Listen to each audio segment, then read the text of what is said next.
the Sangha with great virtues, out of compassion, for the sake of this assembly and all living beings, please turn the wonderful Dharma wheel to teach us how to leave suffering, attain bliss, and birth and death, and quickly realize non-birth. Hướng đến đại đức tận tình, vì thứ pháp hội cấp nhất thiết chúng sanh. Tình duyên diệu bao luân giao đạo ngã môn, như á liêu sanh thoát tự ly khổ đắc lạc, thoát chứng vô sanh. Homage to the Blessed, Noble, and Perfectly Enlightened One. Nam mô Sananto Suchedoye Elahadi San Miao San Putosye.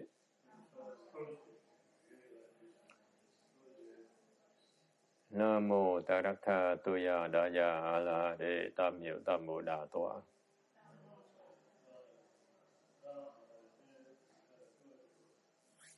The unsurpassed, profound, subtle, and wonderful Dharma in 100,000 million aeons is difficult to encounter. Now that I've come to receive and maintain it within my sight and hearing, I vow to fathom that that's come once true in actual meaning. Wu shang sheng sheng wei miao fa bai jian wan jian an zao yu wo jin jian wen de shou qu yan jie ru lai zhen shu yi. All Buddhas and Bodhisattvas, Venerable Sixth Patriarch, Venerable Shenhua, Venerable Novices, and all good advisors, Amitofo. 诸佛菩萨六祖师父上人，各位上美各位上知识，阿弥陀佛。Chư Phật Bồ Tát, kính thưa lục tổ hòa thượng Cây Hoa, quý thầy và quý vị thiện tri thức A Di Đà Phật.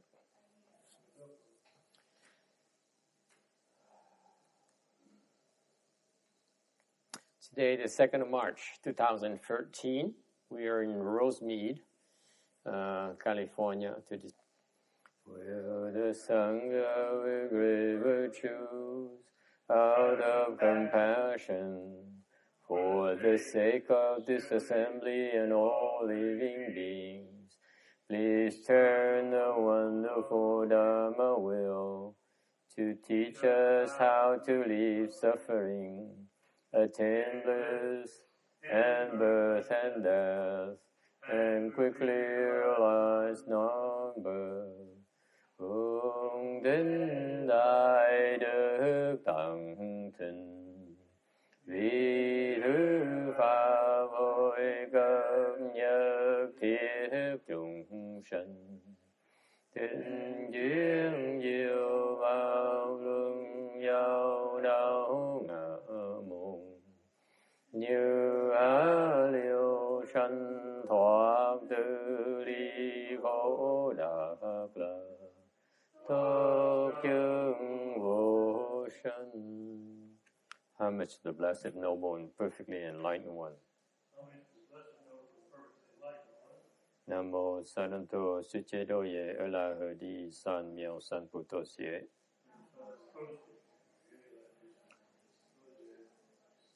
Nam mô Tarakta Tuya Daya Ala De Tamyo Tammo Datoa.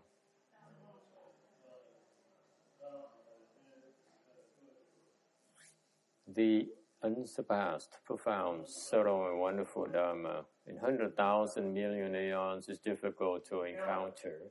Now that I've come to receive and maintain it within my sight and hearing, I vow to fathom that that's come once true in actual meaning.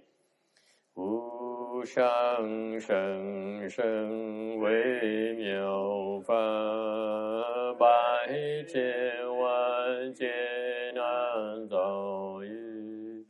我今见闻得受持，愿解如来真实义。O Buddhas and Bodhisattvas, Venerable Sixth Patriarch, Venerable Shenhua, Venerable novices and all good advisors, 阿弥陀佛。诸佛菩萨、六祖、师父、上人，各位上美、各位善知識，阿彌陀佛。Chư Phật Bồ Tát, kính thưa lục tổ hòa thượng Cây Hoa, quý thầy và quý vị thiện tri thức A Di Đà Phật.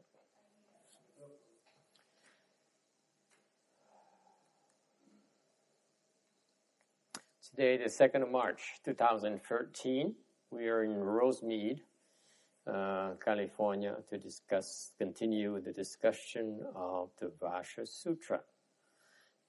We are on slide 706. Sutra text, Shubhuti, the existence of a self spoken of the Tathagata is no existence of a self. But common people take it as the existence of a self. Shubhuti. Common people are spoken of by the Tathagata as no common people, therefore they are called common people.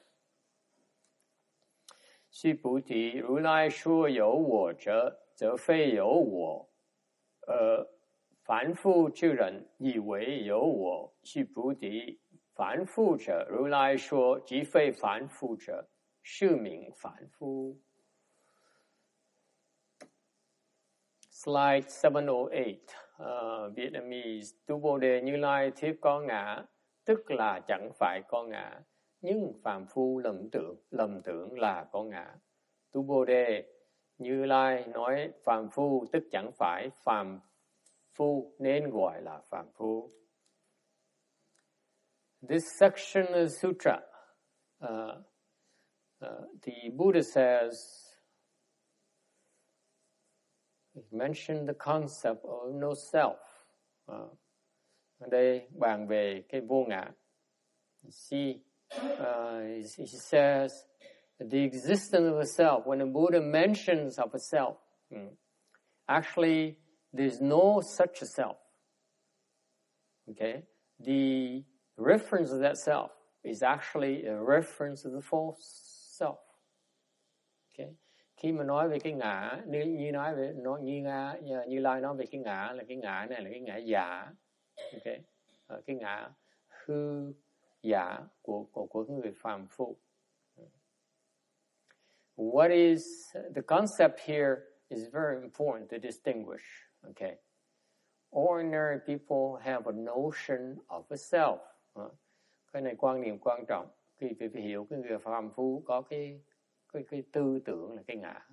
What is the self? The self is there's an I, there's an ego, there's a person who has feelings. Cái ngã này là sao? Cái ngã này là có một cái bản ngã. Okay. What is the self? The concept of self is defined in Buddhism. The self here is considered a false self. Trong Phật giáo, cái bản ngã mà chúng ta quen dùng đó, như cái danh từ mà người phàm phu thường dùng ngoài kia đó, rất thông dụng đó, là cứ gọi cái ngã giả. Okay? This is the false self. The false self is the self that is referred to by the non-Buddhists. Is it clear? Cái ngã giả này là thường những cái người mà ngoài những cái sách vở bàn luận, ngoài cái Phật giáo gọi là cái ngã giả. Only in Buddhism there's a concept called the true self. Bên Phật giáo mới có cái quan niệm là cái ngã chân chính. Why is that? Because instead of talking about the true self, which none of you knows, therefore I cannot speak about it. Okay. Khi mà nói về cái bản ngã chân thật, không ai biết được, thành thầy nói với. Even if I talk about it, there's no way for you to understand. Okay. nói về cái ngã chân thật, quý vị không thể nào hiểu được. Okay? This is beyond the intellectual reasoning. Cái ngã chân thật đó, nó vượt cái sự hiểu biết thông thường. Nó vượt cái sự suy luận.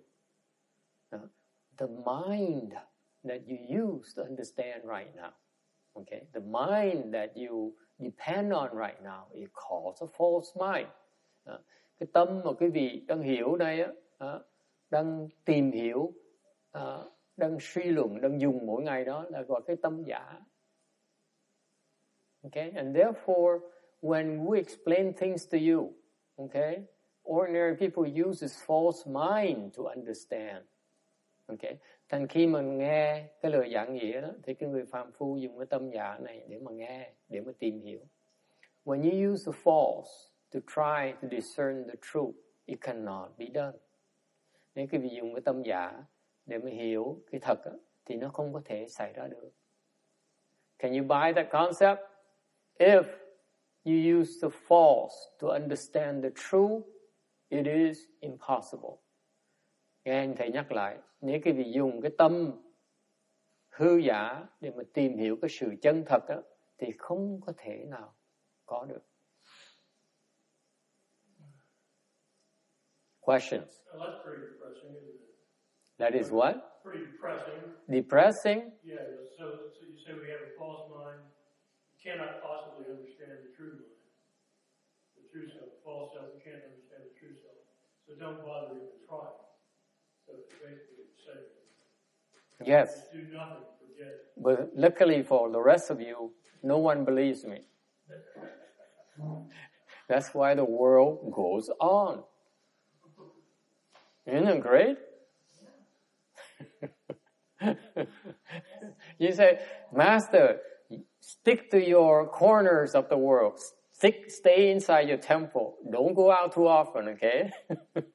Because we're perfectly happy the way we are. We have the Oscars tonight, okay? The rain pours the last few days. That's real to me. Never mind about the true mind, okay? I'm perfectly happy. Okay. Điều cái sự thật là quý vị không sao hết đó, tại vì thầy nói gì nói không ai tin. Okay. Không tin thì đâu có sao đâu. Okay. Why is that you don't believe me? Because your false mind has no way of understanding the word says, I don't believe you. Okay, you cannot possibly be smarter than I am. Let's face it. Okay, cái tâm giả hư giả cái vị, cái trí hư giả cái vị nói là ông thầy nào không thể nào thông minh hơn tôi được hết. Thành ra thầy nói vui. Nice try, master. We just simply can't believe you, won't believe you. So what to do? Làm sao bây giờ? This is exactly the dilemma that the Buddha has when he first looked at us. Quý vị biết không? Cái này là cái tình trạng mà Đức Phật đã thấy được khi mà Ngài mới đắc quả Phật.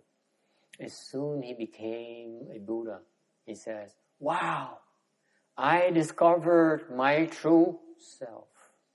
Khi mà Đức Phật đó, thành Phật đó, Ngài mới thấy, tôi thấy được cái ngã chân thật của tôi. And unlike Euclides, who would run around and say, Eureka, Eureka, Eureka, không giống như cái ông Archimedes or Archimedes, yeah. I don't know why my history is all jumbled up by now. Là cái ông ngày xưa có cái ông mà tìm được cái chân lý, cái ông mừng quá, ông đang tắm mừng quá, ông chạy trần truồng ra ngoài đó. Tôi hiểu rồi. Đức Phật không có làm như vậy. The Buddha doesn't do that. Why? Because it's a lot wiser. 对不对？谢谢你。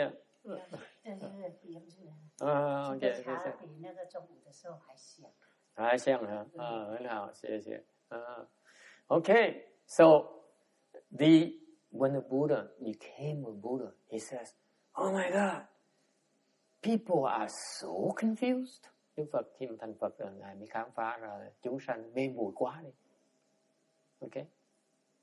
And people are so confused, he says, there's no way for me to tell them because they will not believe me.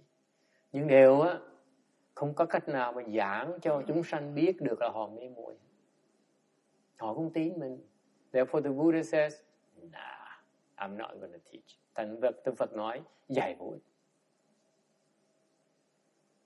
You see, it's only the people who are confused who try to convert you, who try to teach you. The people who have real wisdom who says, nah, it's a waste of time. Quý vị thấy cái sự khác biệt giữa cái người có trí huệ chân chính với cái người phàm phu. Người phàm phu là đòi dạy quý vị, khiến quý vị thành Phật tử. Còn người mà có trí huệ chân chính là nào dạy vô ích, họ không hiểu đâu. Okay? And that's what text calls by depressing. Bởi vì ông người Mỹ ông có nói như vậy là chán đời quá này.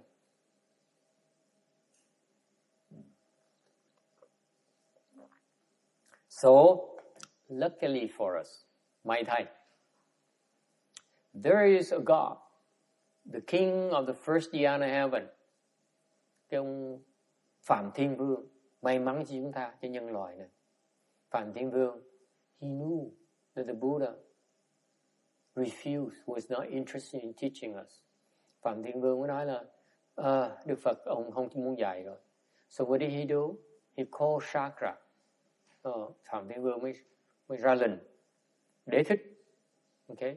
Chakra is the heavenly king of the second heaven in the desire realm. Mới gọi là đế thích. Hai người cùng quỳ xuống. So the first dhyana king, heaven king, knelt in front, and then Shaka knelt right behind him, and they put the palms together and they go on and on. Please, for the sake of living beings, teach us. Thế ông Phạm Thiên Vương mới nói là bạch Đức Thế Tôn, mong Đức Thế Tôn từ bi và dạy cho chúng sanh. And they requested 3 times. Họ thỉnh 3 lần.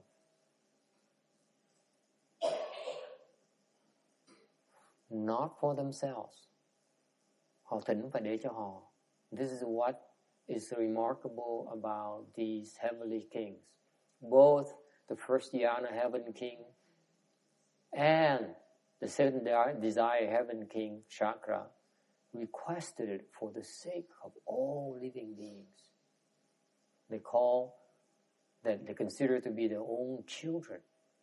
Đây là cái lòng vị tha của hai cái vị thiên vương này. Họ thỉnh vì muốn làm lời cho tất cả chúng sanh, con cái của họ. Because of the sincerity, the Buddha decided, okay, I will teach you. Đó Đức Phật thấy cái lòng thành tâm hai vị này, Ngài mới đồng ý dạy. Okay? This is how it came about. Because the fact of the matter is so difficult to explain to you. It takes just too long to explain to you. Because everything we explain to you, you will not be able to understand. Thực tế là dạy quý vị khó dạy lắm, tại quý vị không hiểu được. It's annoying. We try, it's so clear to us, and yet we tell you, say what? Nó rõ ràng như vậy mà dạy quý vị không thể nào quý vị thấy được. Isn't it fascinating? And that's why it can be depressing. Bởi vậy mới phải gọi là chán trời, chán đời. So what to do? Làm sao bây giờ?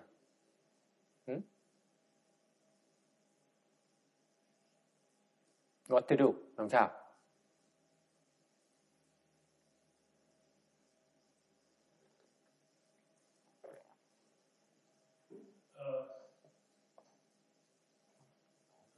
Endless numbers of expedients. How can we explain to you there's something called the true self? Làm sao mà giảng cho quý vị biết là có một cái tên là cái chân ngã. When we explain to you, when we try to explain it to you, you cannot understand and you will not believe it. That's a difficulty. Quý vị thấy cái vấn đề nó khó khăn dễ sợ. Làm sao mà giảng nghĩa cho quý vị biết có cái chân ngã được, tại vì cái hư ngã của quý vị nó không hiểu được. Your false self cannot understand. Cannot understand. It will refuse to believe it. Cái ngã mà hư giả quý vị sẽ không hiểu và nhất định không chấp nhận nó. Case in point, your false self will never admit it. Cái người ngã chân thật, cái ngã hư giả quý vị không bao giờ chấp nhận chuyện đó hết. Never. You hear me? Never.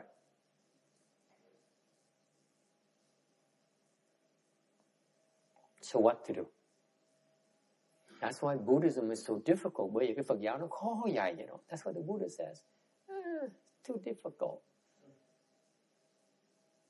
They're too backwards. Like teaching barbarians. He speaks of true self.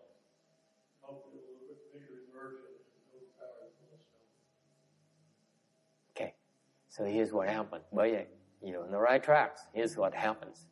The Buddha then eventually have to do this thing. Okay. This is why he's so wise. Bởi vì Đức Phật mới hoài từ từ. Đức Phật dạy. He taught the people who have wisdom already. Therefore he says, I will teach you. Because you have the potential to understand. He cannot. Therefore I'm going to teach you yet. I will teach you first. Right? Clever? Thành Đức Phật dạy sao? Đức Phật chọn cái người. That's why he contemplated the entire sour world. He says, who should I teach first? See? Quý vị thấy không? Thấy Đức Phật có chữ hề hay dễ sợ. This is fascinating to me. This is a story that most people fail to appreciate. The Buddha, when he agreed, after he agreed to teach us human beings, he says, they are not being equal, so who should I teach first? Thành họ, Đức Phật mới nhìn, sau khi mà đồng ý dạy rồi, Ngài mới quan sát hết tất cả cái cõi ta bà này để mà chọn cái người nào phải dạy trước.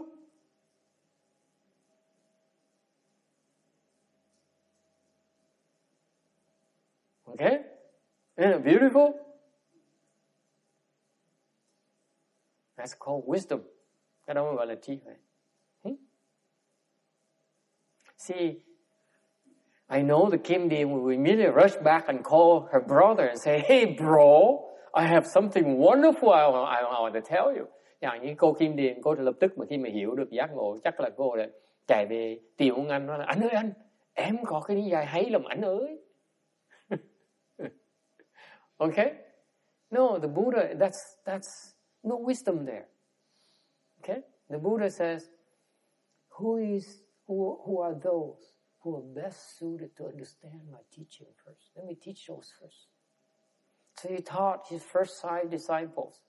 Thì Ngài bắt đầu dạy 5 cái người đệ tử đầu tiên của Ngài. His first 5 disciples. Okay? And he saw them and said, okay. He says in his mind, his eyes mind, he says, wow, these 5 people, they can understand my teaching. Từ Ngài quán, Ngài thấy 5 cái vị đệ tử của mình đó, tùy tùng của mình đó, có cái căn cơ để hiểu được. So he went and looked for them. Ông đi kiếm. Isn't it beautiful? It's so proactive. And yet, people now say that Buddhism is so reactive. It's so untrue. Buddhism is very, very proactive. Cái gì biết Đức Phật đi kiếm đệ tử, để dạy người ta, để cứu người ta. Chủ trương, chủ động, nhưng không có tiêu cực như cái vị tưởng như Phật giáo. Người ta có nói dám, người ta gán cái bản là Phật giáo là tiêu cực. Không có đâu. Okay. He found them. He knew where they are. He went and looked for them. He talked, he explained to them, and boom, they understand. Và Ngài đi kiếm, và giảng họ, là họ hiểu ngay lập tức.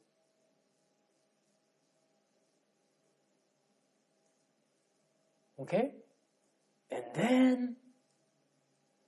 then he expanded the teachings to include idiots, I mean, excuse me. I take it back. To include a broader audience. Rồi từ từ Ngài mới giảng thêm để mà giúp những cái người căn cơ thấp hơn một tí. So far so good, isn't it fascinating? Okay. So what do you do? What do you teach to those people who don't have potential yet? Thì những cái người mà những người căn cơ thấp hơn, Ngài dạy cái gì? If he tells them about the existence of a true self, they say, nah, no Buddha. No, I stick to my own religion. Okay. I stick to my world. Nếu mà dạy những người đó, người ta không tin. Okay. I only know one way. I go all out. I live my life to its fullest. You can't stop me. Okay? Yeah. So, what did the Buddha do to the people who don't understand, who are opinionated, they're so sure of themselves? Thì những cái người mà họ hơi đặc một tí, nói không có chịu tin, hoặc không chịu nghe lời, thì dạy sao bây giờ? He does not talk about the true self. Ngài không dạy về cái chân ngã. But he talked about the false self. He says, there's something called the false self. Ngài mới dạy cái ngã hư giả là sao? What is it? It consists of 5 things. Nó có 5 cái khía cạnh của cái hư giả mà quý vị thấy được. That you can see, that you understand. If I speak about the true self, you cannot understand. But I speak about the false self, you understand. You can understand. Because I explain the false to the false. Isn't it clever? Thì thấy hay dễ sợ. Đức Phật mới nói bây giờ để ta giảng cho các con nghe cái bản ngã nó giả. Thầy nói bản ngã thật ấy, khi con hiểu không được. Nói giảng bản ngã giả thì dùng cái giả cho cái giả thì cái giả mới hiểu được. You see text? You don't have to be depressed because the people of wisdom, they find a way to help us understand. Thành cái đó quý vị không cần phải thất vọng, phải chán chường. Tại sao? Cái người có trí huệ sẽ tìm cái phương pháp để giúp quý vị hiểu. Okay? And that's what he started talking about. Text started talking about expedience. Okay? It's so clever because he explained about the composition of the false self. Đức Phật dạy, this is until came around. No one knew about it. Trước khi Đức Phật mà giảng, không ai biết cái chuyện này.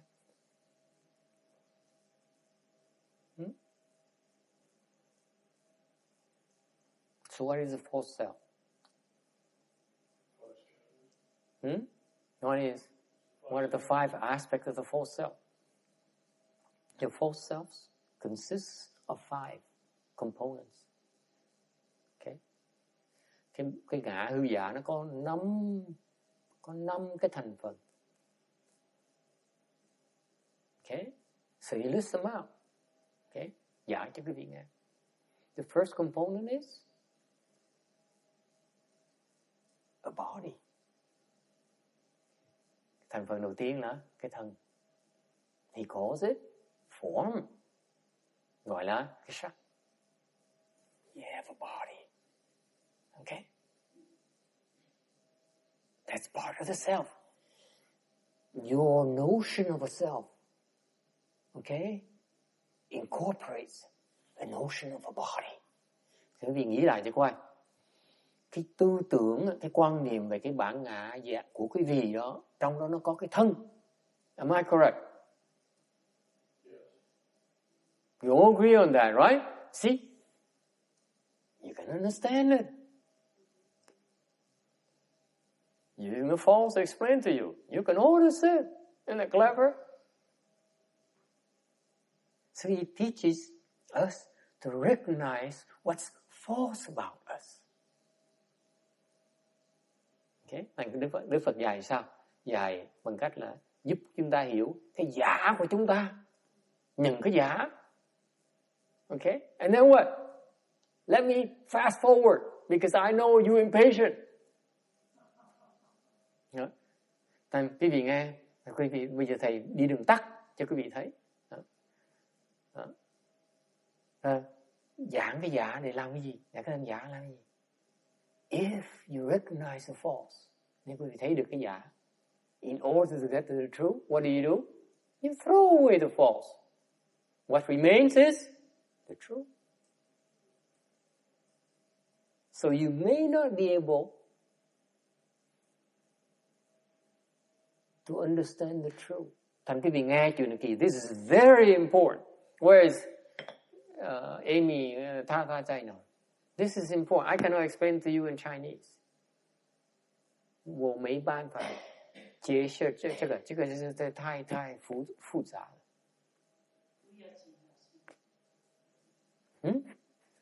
This is an important part of the lecture. Okay? If you see and recognize the false components of the self, okay? And you, number one, you recognize who they are. Thành thứ nhất là quý vị phải thấy được nó là giả chỗ nào. Cái thành phần nó giả, hiện tượng giả là chỗ nào. Okay? And then, the second part, very important. Phần thứ nhì rất là quan trọng. What is it?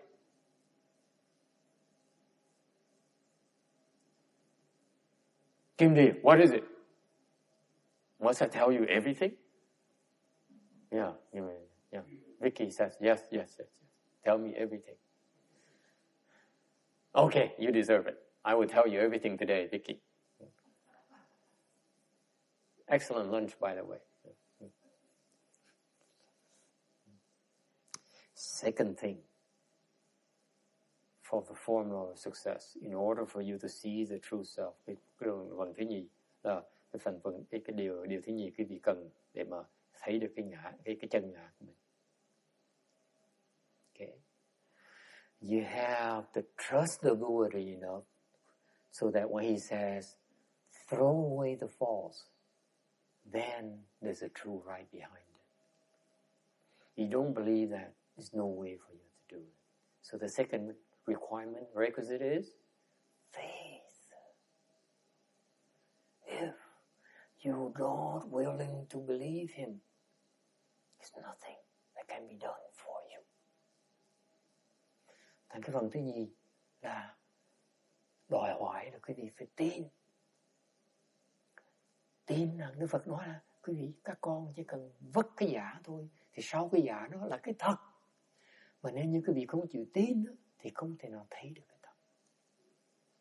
All you have to do is throw away the false. That's all you have to do. You have to trust him and says, please throw it away. Thành ra cái quan trọng của cái này, cái giáo pháp như vậy là khi phải đặt cái lòng tin. Khi Phật nói là cái này là giả, con chỉ cần vất nữa thôi, thì con sẽ thấy được cái thật. Mà nếu như quý vị không chịu tin thì quý vị không thể nào vô phương cứu chữa. This is a very important part of your learning.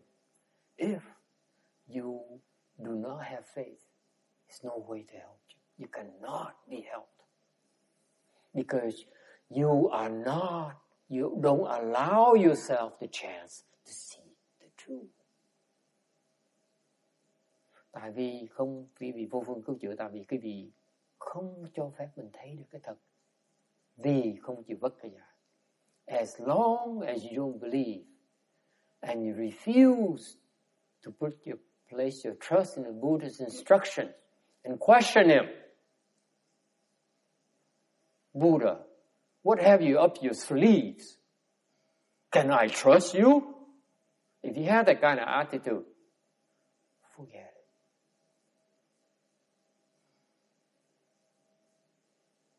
It's no use. Anh quý vị biết không? Nếu như quý vị có thái độ đó là Đức Phật Tôi không tin Ngài được. Ngài chắc là có cái mưu toan gì đó. Làm sao mà tôi có thể vất cái tôi có? How? I'm not willing to give up what I have. I work so hard to help. You want me to give it up? That's folly. Cái thông thường ta nói là tôi đã cực khổ mới có được cái tôi có ngày hôm nay, dành dụng được ngày hôm nay. Quý vị, Đức Phật nói là phải vất đi hả? Phải bỏ cái giả nữa hả? Thì làm sao mà tôi tin được?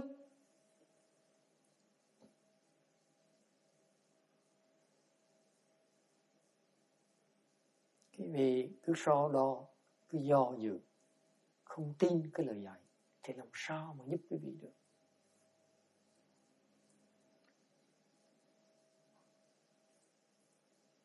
You see this? And this is why some individuals, even the Buddhas cannot help. Bởi vậy, cái thực tế là không phải Phật cũng có thể giúp hết ai được đâu. Có những người mà Đức Phật giúp cũng được. Why? These people do not have faith in Him. Những cái người mà không giúp được là những người mà không tin tưởng Phật.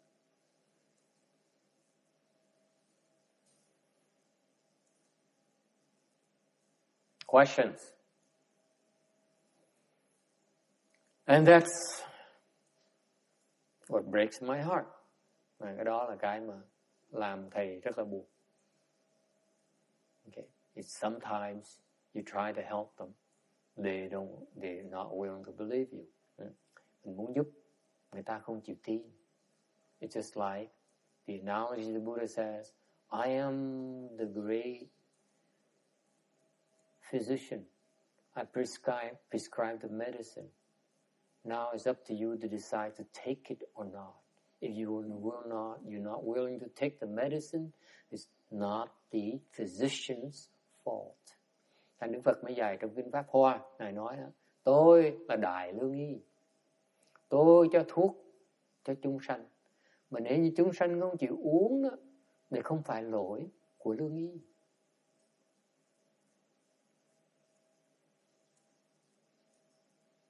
Okay? Questions?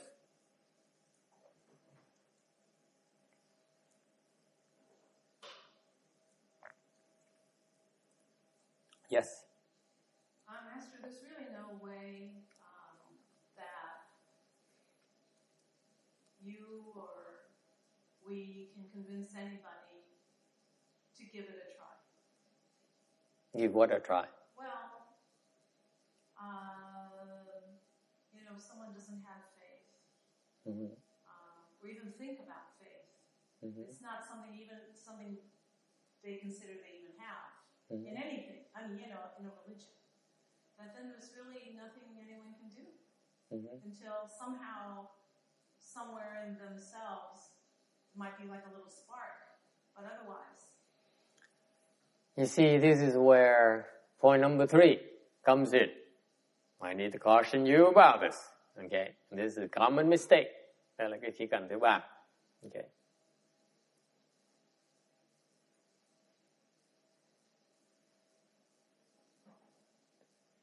It's not about trying it, giving it a try. It's not about giving it a try. Okay? It's about recognizing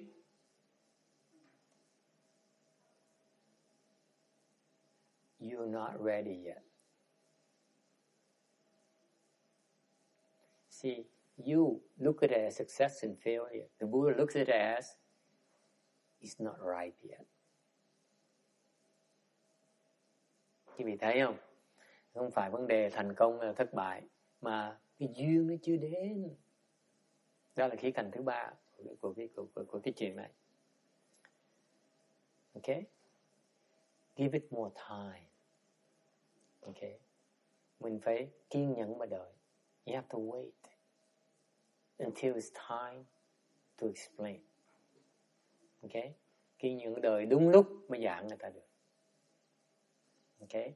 See, you try so hard to help others. The Buddha says, Yeah, he's just like you. He wants to help as well. But he knows it's not time yet. You push it upon others.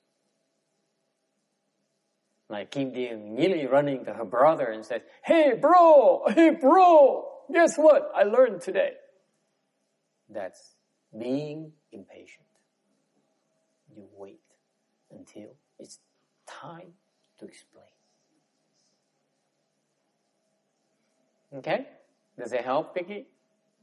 Okay. Thành ra cái đó là sự khác biệt giữa người có trí huệ với người không có trí huệ. Cái người có trí huệ, ta đợi, ta không cần không hấp tấp hết, đợi đúng duyên, đủ duyên mới làm. Okay? So there's no need to be depressed. Không cần phải buồn, không cần phải chán đời. Okay? No need to be skeptical either. Không cần phải nghi ngờ. Okay? Why not? Because you have nothing that the Buddha wants. Trust me. Tại sao quý vị không cần nghi ngờ? Tại vì quý vị không có cái gì, quý Phật muốn gì nữa quý vị hết. He wants nothing from you whatsoever. Why would he need to con you? Why would he need to convert you? Quý vị có cái gì quan trọng độ người ta phải gạt quý vị để lấy quý vị cái này, lừa gạt quý vị, hoặc là phải khiến quý vị trở thành Phật tử. Okay? Is that clear? You have nothing he wants. Trust me. Nothing whatsoever. Not your money, not your car, not your house, not your treasury bills, treasury bonds, not your Tesla. Nothing. Not even your adoration.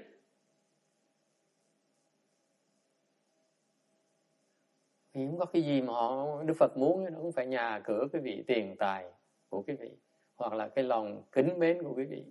Phật không cần. He's doing it for you, not for him.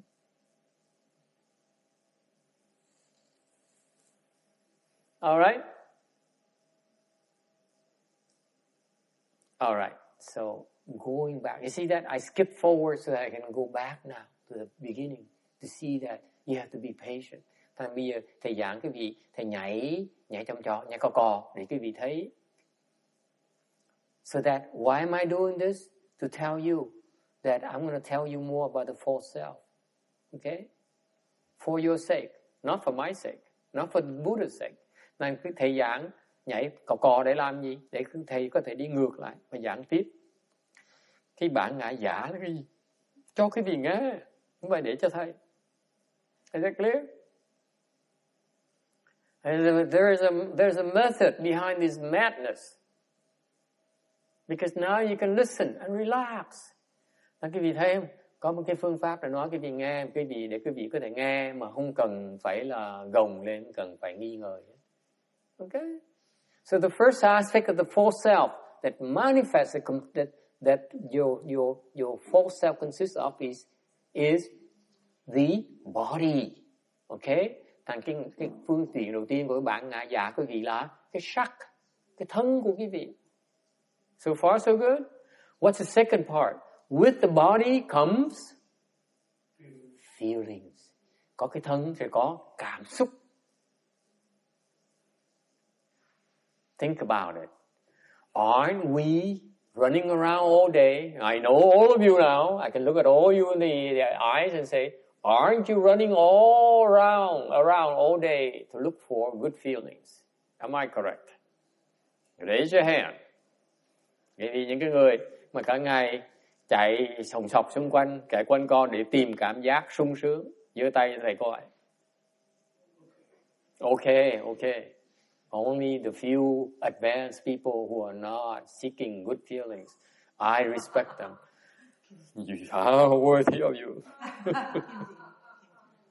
Okay? Let's face it. That's a self right there. Demanding good feelings and rejecting bad feelings. Cái đó là cái cạnh thứ nhì của cái bản ngã giả. Nó đòi cảm giác tốt, sung sướng, và nó ghét cái cảm giác khó chịu. Đó là ngã của mình đó. That is yourself right there. It says, I feel good. Okay? Or I feel so bad. Okay? That's the self. There's a self that feels. Mà ngã nó có cảm xúc. So far so good? With feelings arise.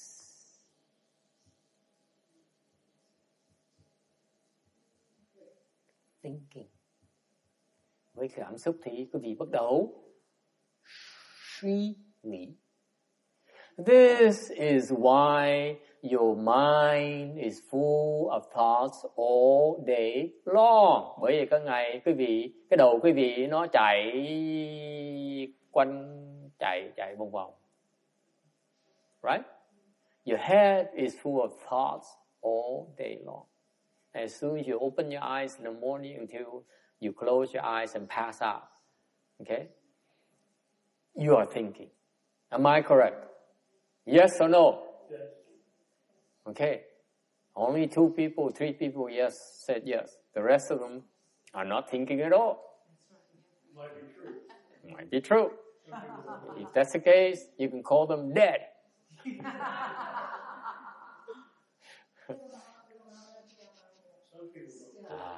You see?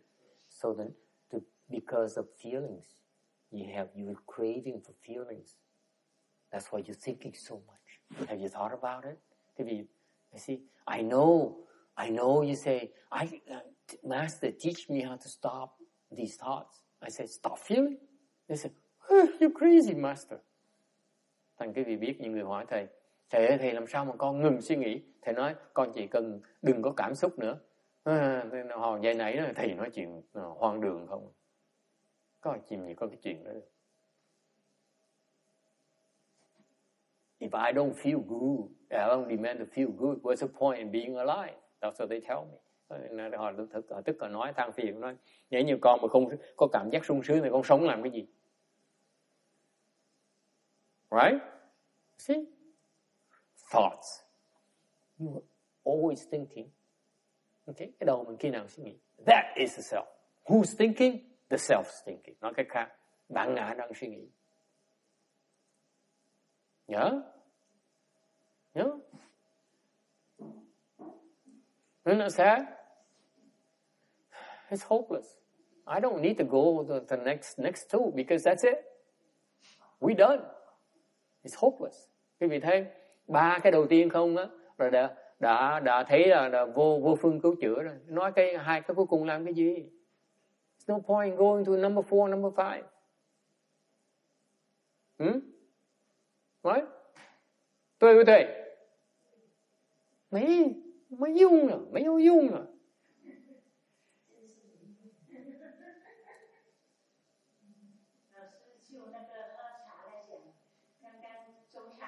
Feels good.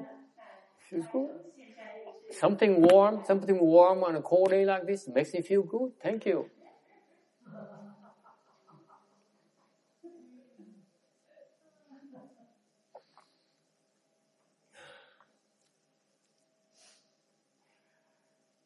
Okay? That's why it's no point. So what happened is that the Buddhist technology, this is what's fascinating about it. The Buddha says the 5 components. I tell you in the next 2, just very quickly, because I know there's no way for you to go any, deeper than that. Thầy nói qua loa cái gì nghe. Cái thứ 4 là cái hành, cái thứ 5 là cái thức. So the 4th one is called activity, and number 5 is called consciousness. It's okay. Don't try so hard. Okay, it's okay. Don't strain yourself. Okay. Yes, sir. Yeah, I'm not satisfied with the definition of activity that you've given so far. You think there's just more to it. I don't understand it. Can you explain it better? There's no way for you to understand until you get to thought. Then you see what activity means.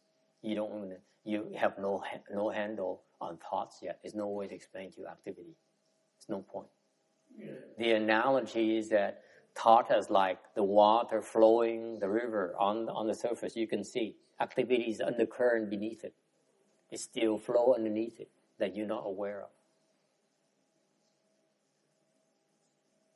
It's very hard to detect.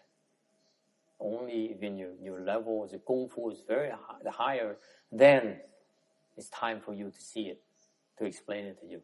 But when you're lower level, there's no way to explain it to you. Okay? You cannot be aware of it.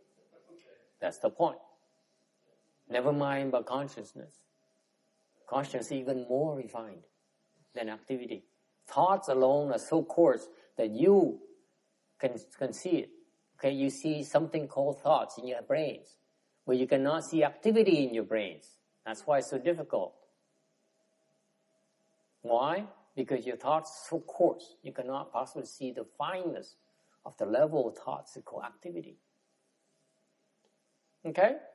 Ông này ông nói ông không vừa ý bằng lòng cái cách giảng nghĩa của cái hành.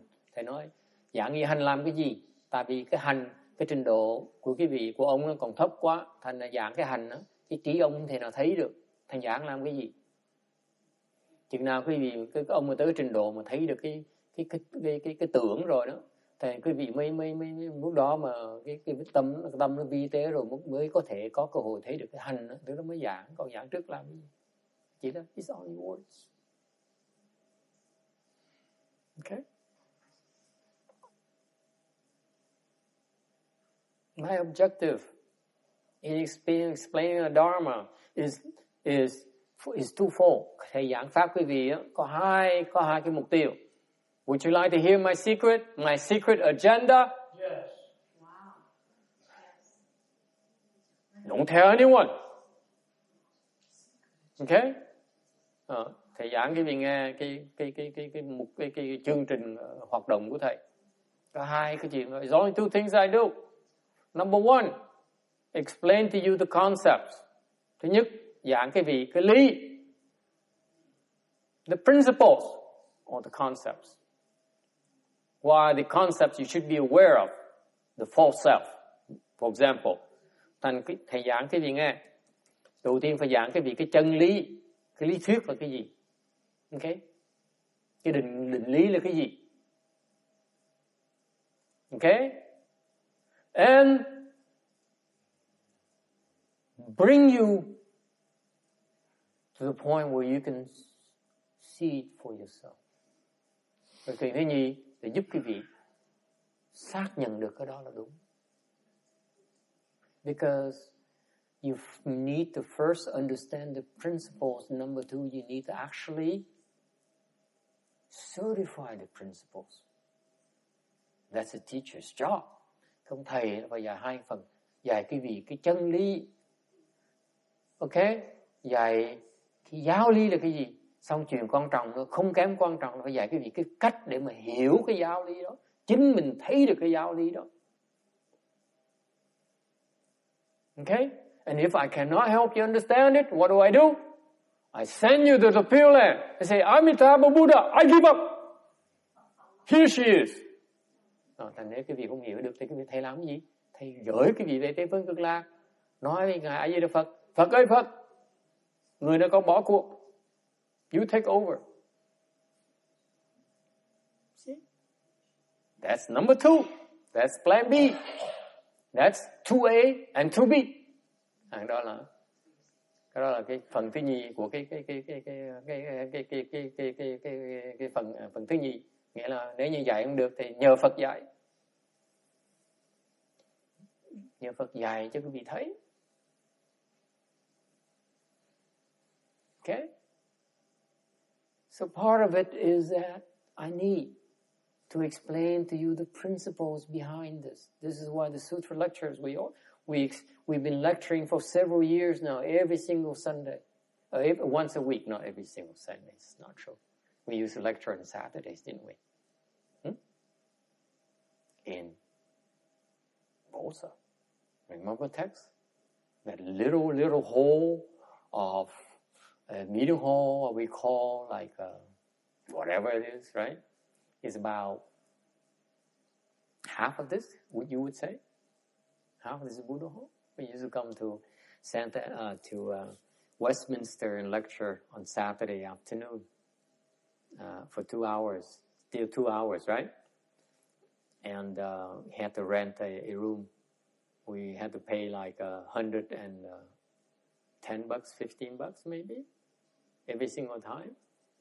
So I was losing my shirt as usual because only text would show up. And he wasn't willing to pay me $115 for a lecture.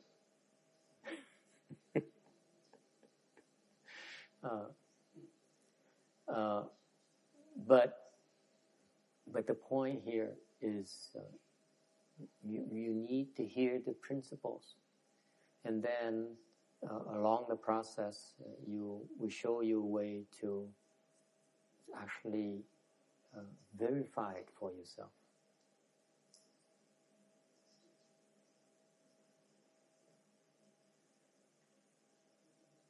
Okay, that's Mahayana. Đó là cái đại thừa, là dạy cái vị cái chân lý, xong rồi dạy cái vị phương pháp để mà chứng được cái chân lý. Yes, sir. Well, there must be a special technique to try to ascertain this little deeper levels of thought. How do you text? Don't be so fool yourself. You should be asking instead of telling, and say, how do you help people understand it? Certify to it. Yes? Yeah, I kind of do. Thank you for asking. I thought you never asked. I took it wrong. I apologize. I'm so full of myself. Okay? So the question I'm glad you asked is that how you help people certify to it. Okay? How? Cái vấn đề quý vị nên hỏi. Now you hear the principles. How can I certify to the principle? How do I penetrate the principle? Vì nghe chân lý làm sao quý vị thấy chứng nhận được cái chân lý? How do you do that? By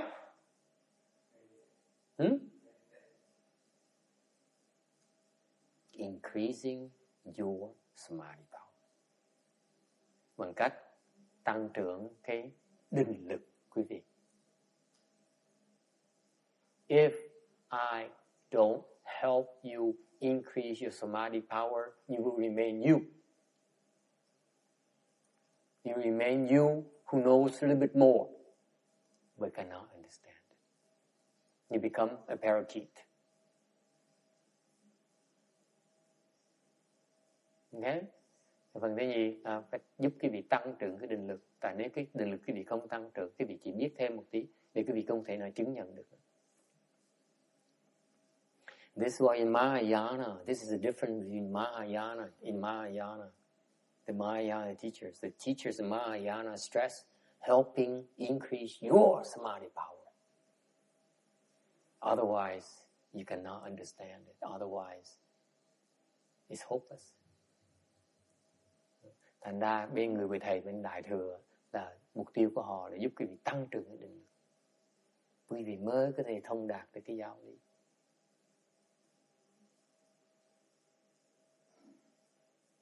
Okay? Questions? Ai thắc mắc gì không? Isn't that cool? So it is a dual prong.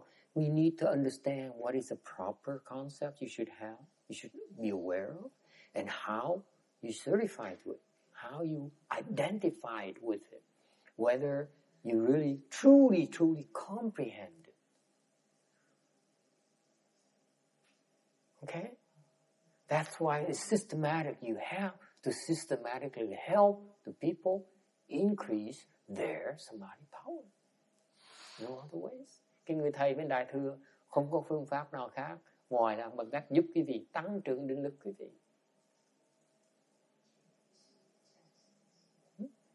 Okay? Because unless you keep on increasing your samadhi power, there's no point in telling you about the stratosphere that you cannot see, you cannot comprehend, right? It's a waste of your time and my time. Tại nếu dạy cái gì mà cái chuyện xa vời quá, nó chỉ phí thì giờ của thầy và phí thì giờ của quý vị thôi. Make sense? It's intellectual pursuit, you ask me. Cái đó chỉ là cái chuyện tri thức. Yes, sir. Can you explain to me what exactly the samadhi power is? Định lực là cái gì? I haven't thought of that. Định lực là gì? John, what is little John? What is samadhi power? Định lực là cái gì? 定力是什么？ Theo kiến giải của con á, định lực là khi con người gặp mọi chuyện đều có cái sự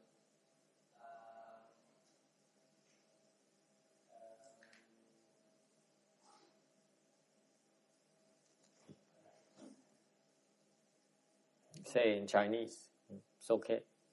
可以讲国语。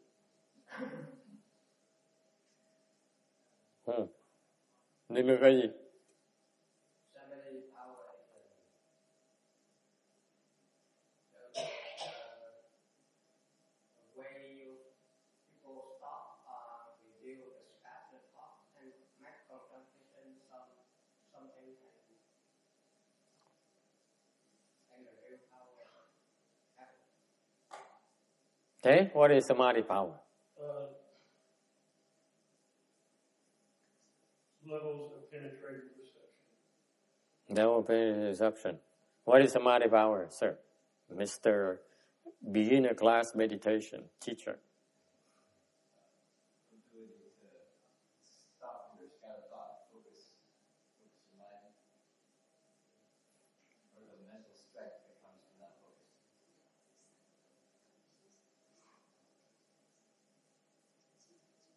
Yes, sir. Con muốn nói là cái sự bình tĩnh đó là không phải là khi mà gặp chuyện không đủ bình tĩnh để mà xử lý cái việc đó. You're all correct. Không có hoảng loạn. You're correct. Let me give you my definition of samadhi power. Okay? Samadhi power, có người hỏi định lực là cái gì? Và có nhiều người nói, đều ra ý kiến khác nhau. Thì nói đều đúng hết.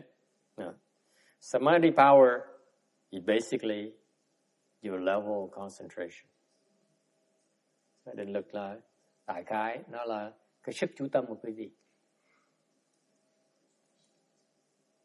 Your ability to concentrate. How intense your concentration can be. Cái sức chú ý, chú tâm quý vị nó sắc đến chừng nào. Cái đó gọi là cái định lực.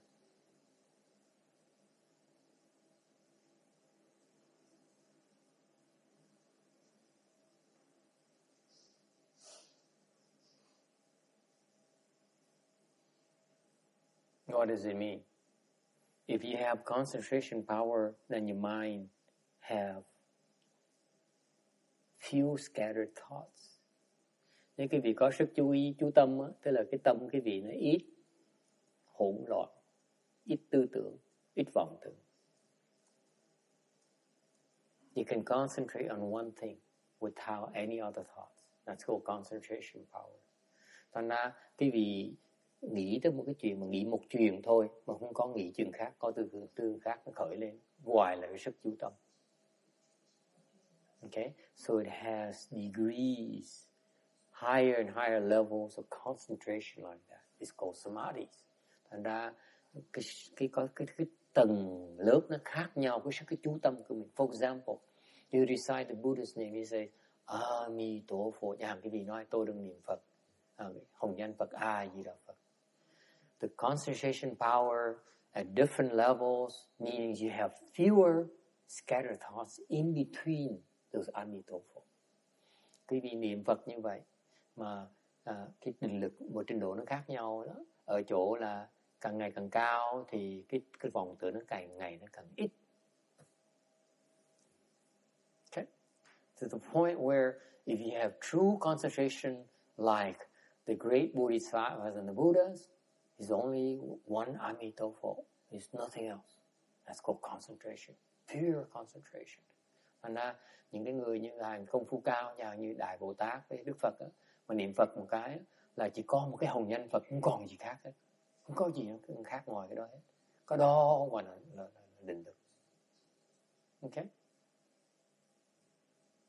Below that, for example, the guy who is in the eighth samadhi, nói cái khác, something you probably can understand.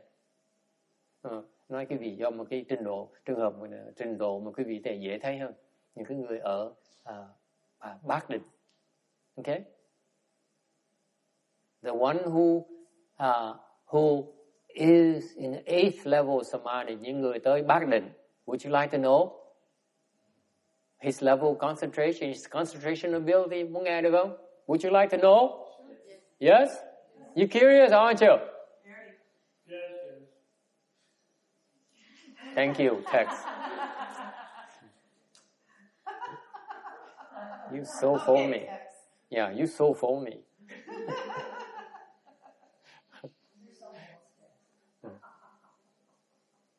In theory, trong cái định nghĩa of the eighth level samadhi, definition of eighth level samadhi, một cái người mà trong bát định đó, okay, he would have one full stop.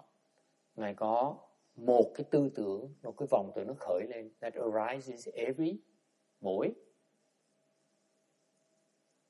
80,000 great kalpas. Great kalpas. He says he can Amitabha, he can recite Amitabha for 80,000 great kalpas until one full start arises. That's called eighth level samadhi.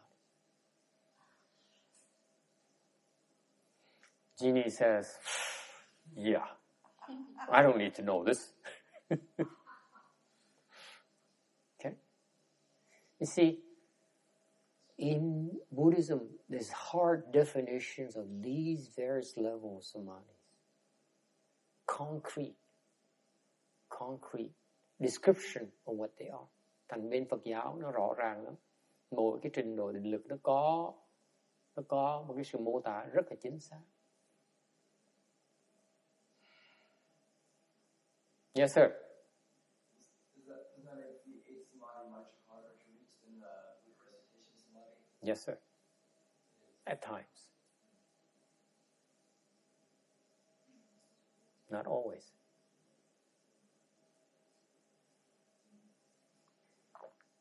Yes, sir.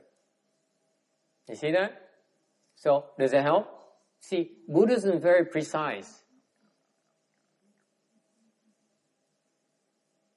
It's only in principle, but it's not always the case.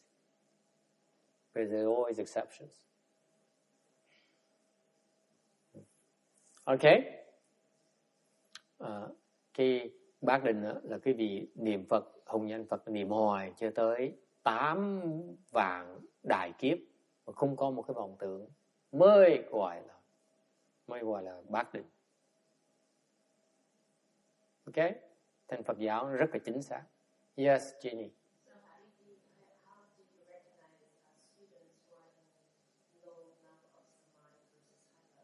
How do you recognize it?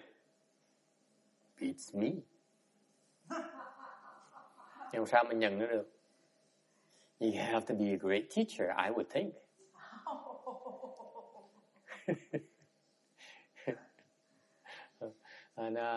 Thầy nói thì sao thầy biết được? Thầy nói chắc thầy rất giỏi lắm. Okay. Let me ask you the opposite. How can you teach and help people unless you know where they are? Thầy hỏi ngược lại cái vị, nếu ông thầy muốn giúp cái vị mà ông thầy không biết cái vị ở đâu, sẽ giúp cái vị được bây giờ? Right?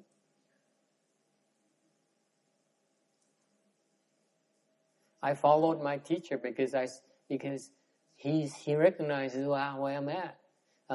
Thầy theo ông thầy của thầy là tại vì ông thầy của thầy nhận nó được thầy đang ở chỗ nào. He recognizes where I'm at. Okay? This is why I place my trust on him. Bởi vì thầy mới tin ổng được. Because My model is very simple. Unless he knows where I'm at, how he's going to help me improve? Cái thế giới thầy rất là giản dị. Nếu như trừ phi ông thầy của thầy nhận ra được thầy ở đâu, sao ông thầy giúp thầy tiến bộ bây giờ? Is it going to be blind? They say, oh, do this and you improve. And you don't know where you're improving from. Ông nói, con làm cái này con sẽ tiến bộ. Mà không biết con sẽ tiến bộ tới đâu hoặc từ đâu mà tiến bộ nữa. It's called the blind leading the blind. Ở đó ông thầy mù mà dẫn học trò mù. Oops, that sounds like discriminatory against the blind. That's okay.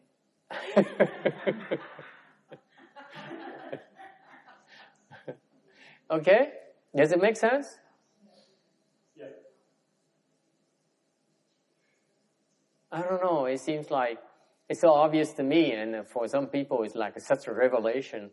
I follow him because he's a great teacher. And say, I don't know.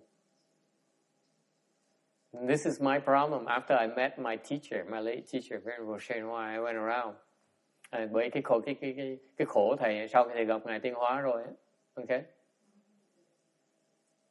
Thầy đi kiếm em thầy khác. I saw that they cannot recognize where I was at. Rồi sau thầy thấy mấy ông thầy kia không nhận được thầy ở đâu nữa. And they all wanted to teach me. Họ đều muốn dạy thầy hết. I said, something is missing. Something missing somewhere. I couldn't formulate, but something is missing. Something is not there. Okay? So, anyway, so going back to this concept here is that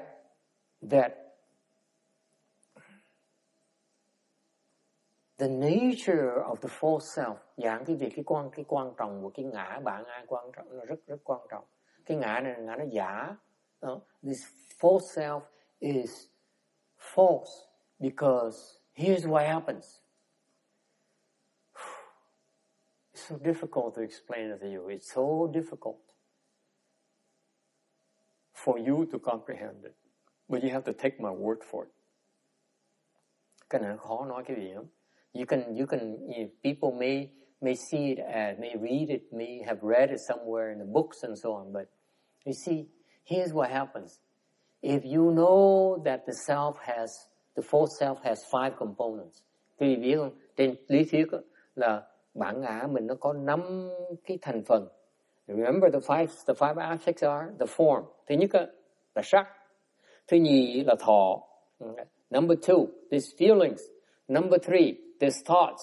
Number 4, there's activity. Number 5, there's consciousness. So far so good. Thì nghe em có 5 cái uẩn là sắc, thọ, tưởng, hành, thức, là cái bản ngã của mình, là cái ngã giả của mình. You know it's there, right? The question is, how are you going to undo it? Làm sao mà bỏ nó bây giờ?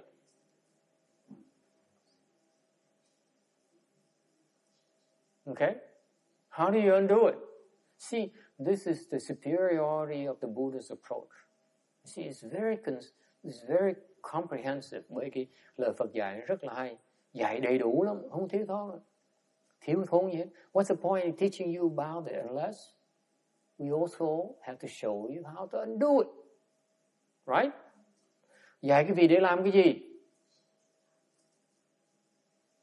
Để phải dạy xong để biết, để mà nếu như tin thì dạy tiếp là cái phương pháp để mà gỡ nó. Unless after you prove yourself, you sincerely believe, then you'll be taught how to undo it. Sau cái vị chứng minh cái vị thiệt sự tín rồi mới dạy cái vị phương pháp mà gỡ nó. Can you see that, John? Don't think that, the purpose of reciting the Buddha's name is to help you undo those five, the false self. Quý vị biết không? Những cái người bên tịnh độ, ta nói tôi niệm Phật thôi, ok? Họ không chịu làm gì khác, đó là sai lầm. Tại sao như vậy? Tại vì cái niệm Phật, cái mục tiêu niệm Phật để mà không ngoài gỡ cái ngũ uẩn. Your teacher didn't teach you that, did they? The purpose of teaching you to recite the Buddha's name, ultimately is to undo the five skandhas, the false self. Cái mục tiêu tối thượng của niệm Phật á, cuối cùng là để giúp quý vị gỡ cái ngũ uẩn. What proof do I have? Vì có bằng cớ gì? 入境我有什么证明？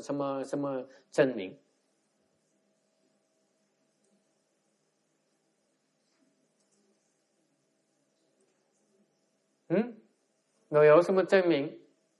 What does it say so, John, Cường, what does it say? Chỗ nào nói là cái mục tiêu tối thượng của niệm Phật á, là để gỡ cái ngũ uẩn? Sách nào nói? Which sutra says so? Which one? Yes, sir.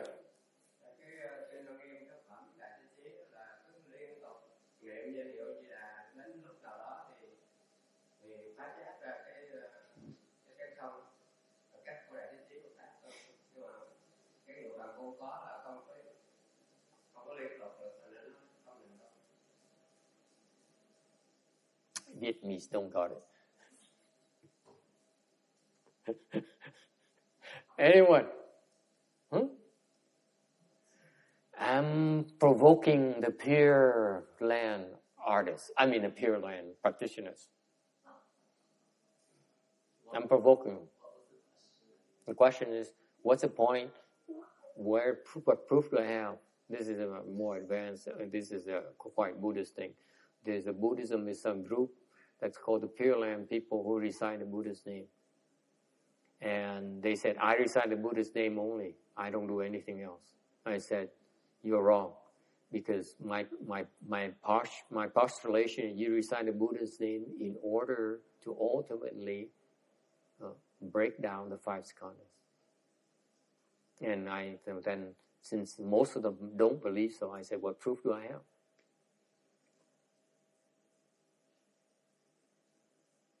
They said, Master, you follow it.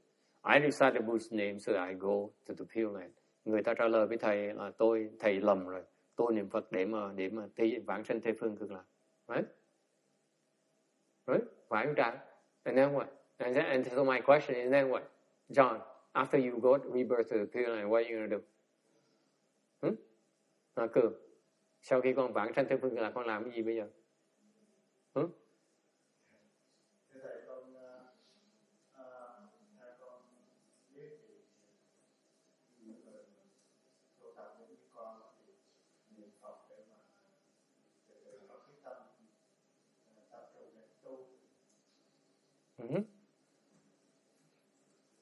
Yes, Kim Điền, con qua Tây Phương Cực Lạc con làm cái gì bây giờ?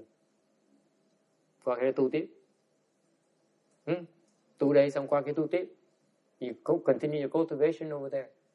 Okay? Let me ask you. Just use your wildest imagination. When you go to the Pure Land, what are you going to cultivate over there? Thầy hỏi cái gì? What do you cultivate over there? Thầy hỏi cái gì tiếp? Những cái người mà đắc vãng sanh Tây Phương Cực Lạc, cái vị nghĩ họ làm gì bên kia, họ tu gì bên kia? Let me give you a hint. It has to do with five skandhas.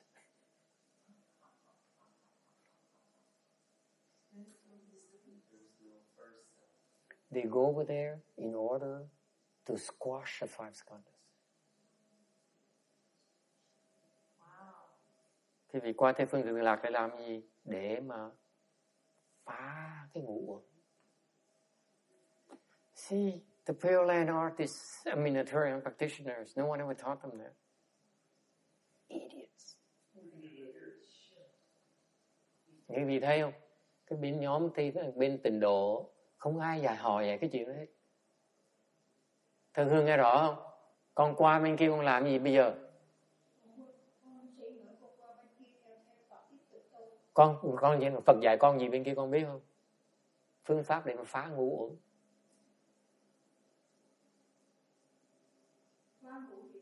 Ngũ uẩn, cái giả ngã đó, sắc này, thọ, tưởng, hành thức, 5 cái thành phần của cái bản ngã giả của mình đó. Con qua bên kia, Phật phải dạy con cách mà gỡ nó, phá nó. Trước sau con phải học. My point is that whether you hear, you cultivate here or over there, it's the same thing. You have to break through to the 5 skandhas. That's why it's called cultivation. There's no difference. Ở đây cũng phải chừng đó, bên kia cũng làm chừng đó thôi. Yes, ma'am. So you mean that if we get to the Pure Land, we're just going to be doing the same thing we're doing here? That's why people like Kim Dean who says, Master, I do Pure Land. I don't do chant. Never mind about the 5 skandhas. I don't want to know about 5 skandhas. John will tell you so. John, I recite Buddha's name. I'm good at it.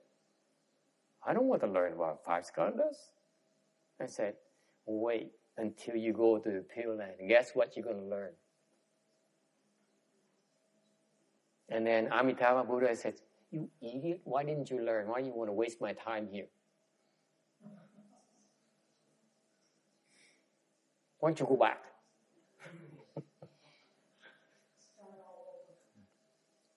Dễ sợ không?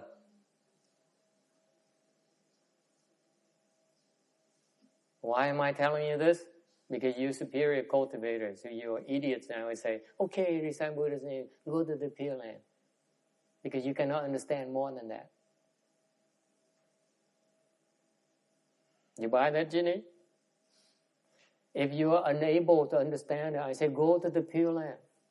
Okay, that's good enough. And once you get there, then you discover the real truth why you're there. But since you are superior people, that's why I have to tell you. You do exactly the same thing I'm doing right now. You have to learn about the 5 skandhas and how to break them. Trước sau chừng nữa thôi, cái vị ở đây thầy dạy cái vị cách phá ngũ uẩn. Cái vị qua gặp Tây Phương Cực Lạc, qua vãng sanh rồi gặp Đức Phật A Di Đà, Phật A Di Đà sẽ dạy cái vị cũng chừng nữa thôi cũng phá ngũ uẩn thôi.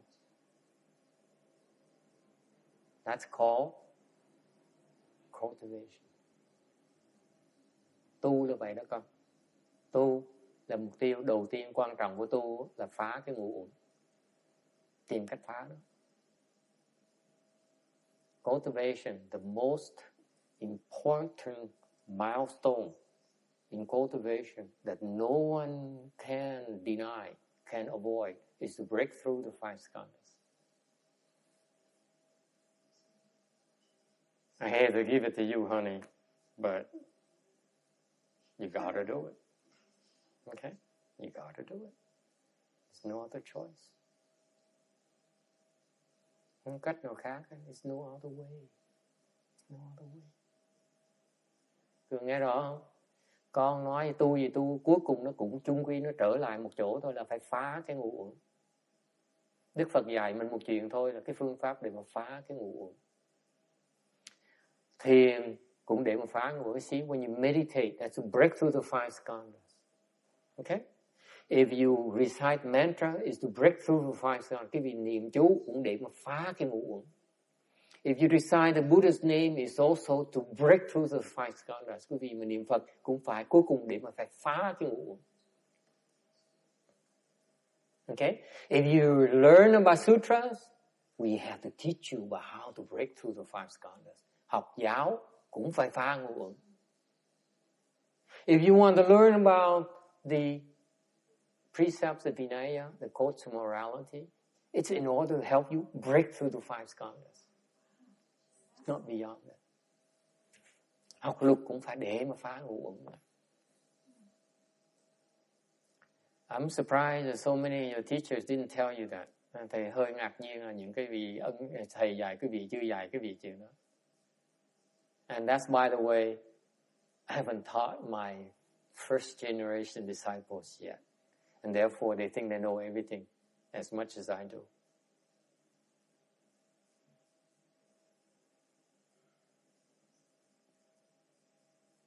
I dare challenge any other teacher who says, I can teach you to become enlightened without breaking through the 5 skandhas. I can help end your suffering without having to help you to break through the 5 skandhas. Không có ông thầy nào mà nói là tôi có thể dạy quý vị bằng cách không cần phá cái ngũ uẩn được, mà có thể liễu khổ đắc lạc, là không thể có được. Tin nó tùng mà. The five skandhas 你需要破那个五蕴，那就是最后的这个一个修行的目的。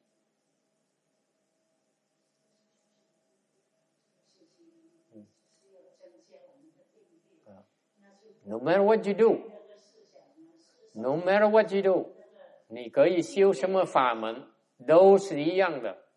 究竟的目的就是要破那个五蕴。Okay? Tất cả những pháp môn cuối cùng nó dẫn tới đường phải phá cái ngũ uẩn. Không có cái nào tránh nó được hết. Yes, sir. Are you still depressed? No. Does any other religion besides Buddhism maybe have a concept of the five skandhas? Because I know it's not. I heard of a guy called Trungpa. Ông này cũng hỏi có cái tôn giáo nào khác ngoài Phật giáo dạy về ngũ uẩn, thì nói không có. I tell you about. Anyone heard about Trungpa? Tibet. Very famous. His books are everywhere. You can look it up in his name. You do type Trungpa in Amazon, you find it. You find any bookstore, you find Trungpa's books. It's how pervasive it is. Okay? Trungpa, Trungpa. He's Tibetan. He's a Tibetan guru. By the way, he died already. Okay?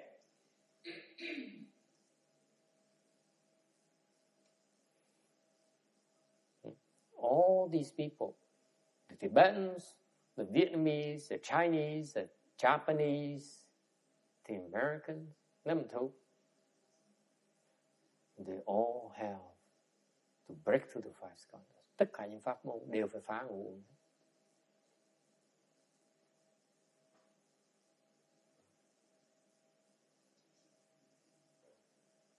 So whether you're here inside our world or you go to Amitabha's world called Western Bliss Pure Land, same thing. You have to break through the five skandhas. That's my proof. Thành ra quý vị tu ở đây, cõi Ta Bà hoặc qua về Tây Phương Cực Lạc cũng làm chừng nó thôi, cũng phải phá ngũ uẩn, không cách nào khác hết.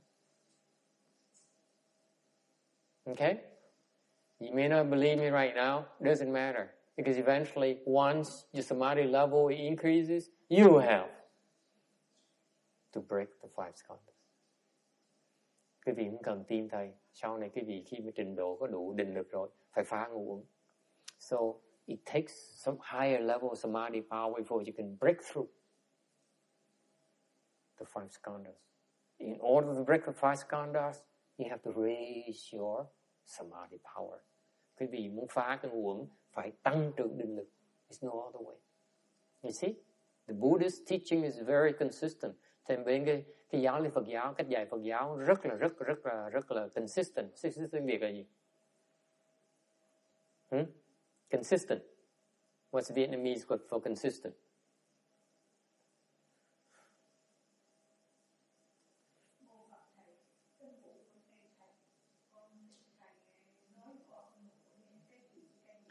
Cái bản ngã nó có 5 khía cạnh, là cái sắc, là nó tin vào cái thân. Thứ nhì, nó có cái cảm xúc, cái cảm giác, nó đòi cảm giác sướng, nó ghét cảm giác xấu. Thứ ba, nó suy nghĩ, nó thích suy nghĩ. Thứ tư, nó có cái hành. Thứ năm, nó có cái thức. Chỉ lo 3 cái đầu không là mình điên cái đầu rồi. Khi mà lo xong 3 cái đầu tiên, tính chuyện cái thứ tư, thứ năm. Chưa lo tới 3 cái đầu khỏi nói chuyện thứ tư, thứ năm làm cái gì. She asked me again whether the five skandhas. I said the five skandhas are form, feeling, thought, activities, and consciousness. I say for all practical purposes, okay? There's no sense in worrying about activity and consciousness until you took care of the first 3. Forget it. That's reality. No sense in worrying about them. Thằng quá cưng lo chuyện hành, thường lo chuyện thức. Phải lo cái 3 cái đầu tiên trước. Okay? It's a waste of time. Don't worry about it.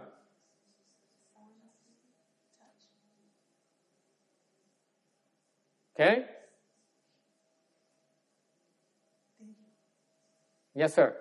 What do you mean by breaking through form? You're always going to have form. It's only your body. So what's breaking through? You're not paying attention. Not really. Cut off your limbs. That's the first test. Are you willing to cut off your limbs?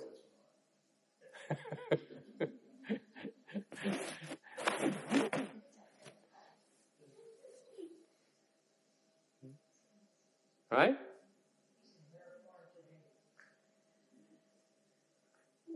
It's only because you haven't seen me for a month.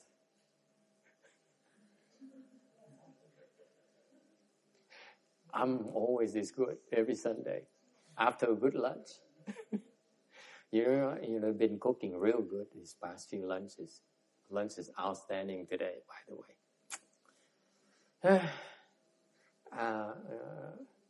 Yes? Tex-Mex is something you can look forward to again.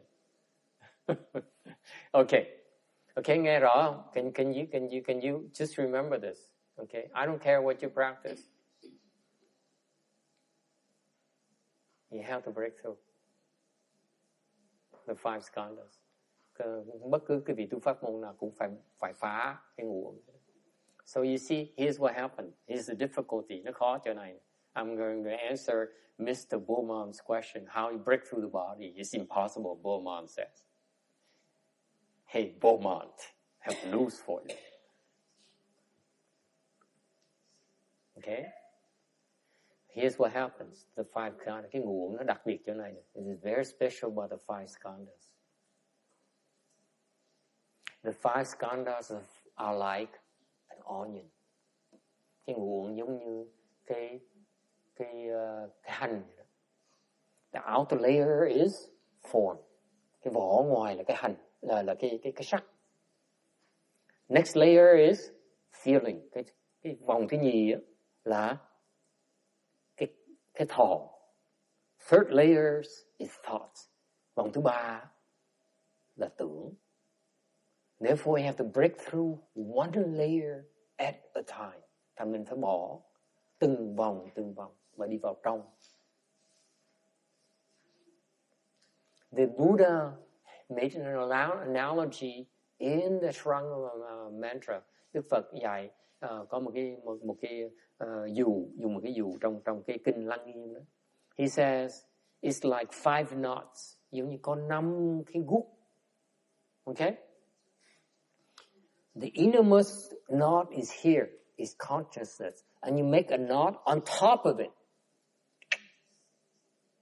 Right?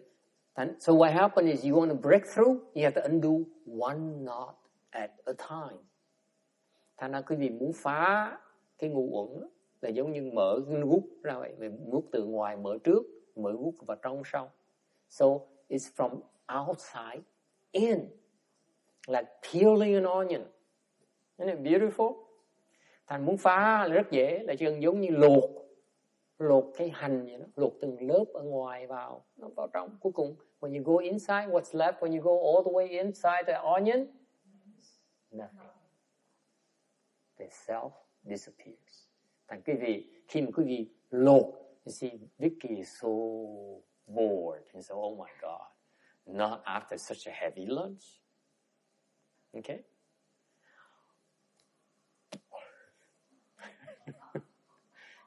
Cái hành đó, cái gì lột từng vỏ, cuối cùng nó thành không, thành ngũ uẩn cũng như vậy đó. Khi phá cái vỏ sắc ở trước, xong cái vỏ, cái lớp thọ, xong cái lớp tưởng, xong cái lớp hành, cái lớp thức, cuối cùng nó thành không. Đó là cái bí mật của tu hành Phật giáo. That is the secret of Buddhist practice. That's all there is to it. It's so simple.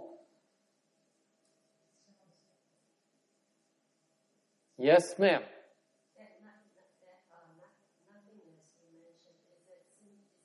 It's emptiness. It is the empty self. That's how you undo the self. Isn't it beautiful? Cái không của cái hành là gì? Cái đó là vô ngã. If you peel off the form, you cut off your attachment to form. You have to cut off the attachment to form before you cut off the attachment to feeling. Because if you cut off attachment to feeling without cutting off the attachment to form first, no can do. Quý vị phải bỏ cái chấp trước và cái thân trước mới vào cái thọ được. Nếu quý vị bỏ cái thọ trước mà không chịu chặt cái thân trước là không có thể làm được. It's impossible. It's just like cooking rice. Okay? You have to follow the recipe, otherwise it doesn't work.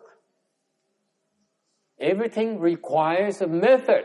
Tất cả nó phải cần một cái phương pháp. Nếu không làm đúng theo phương pháp thì không có thể nào làm xong. If you don't follow the formula, the recipe, you will not get there. Remember why I first started today by saying, if you trust your teacher, then you'll be taught, you'll be helped to break through. Hồi nãy thầy nói, quý vị phải đặt cái lòng tin vào cái người thầy mới đủ cái nhân duyên để mà được dạy cái cách để mà lột nữa. Okay?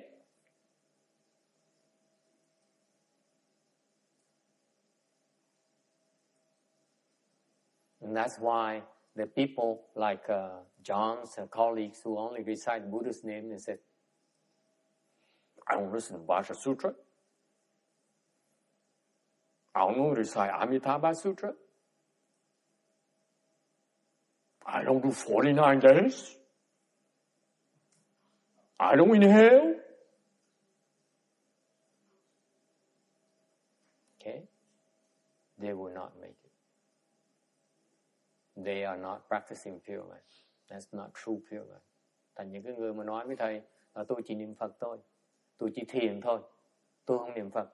Tôi niệm Phật tôi không có thiền, tôi không có đọc kinh, tôi không có tụng chú, tôi không có làm lễ, tôi không có lạy Phật, tôi không có sám hối. Ok? Những người đó là không biết tu.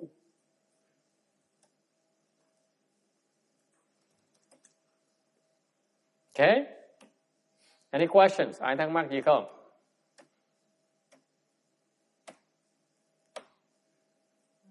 Yes, sir. Just to clarify, so the last skanda that is to be breakthrough is the body, or The first one has to be, very first one has to be the body, which Beaumont, can we call you Beaumont?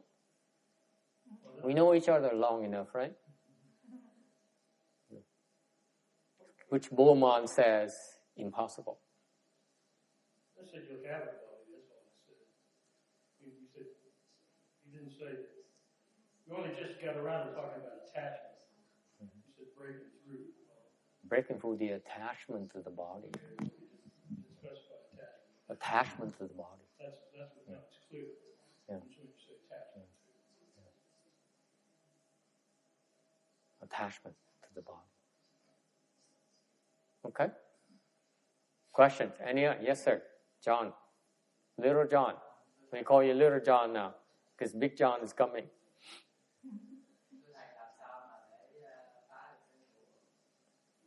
Phải phá được cái sắc, cái chấp trước về cái sắc trước.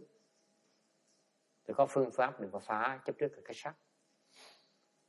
Okay?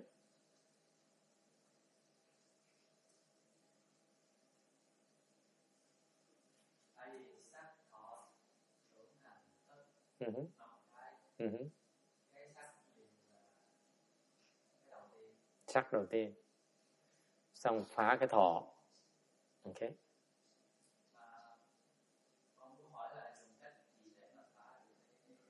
Nhiều cách lắm. Niệm Phật cũng được, thiền cũng được, niệm chú cũng được, lạy Phật cũng được, tam bộ nhất bái cũng được, sám hối cũng được. Okay.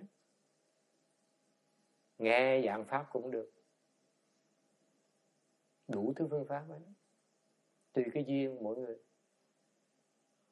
He says, so how do I break through the form, the attachment to form? I says, what method? I said, it depends on the individual.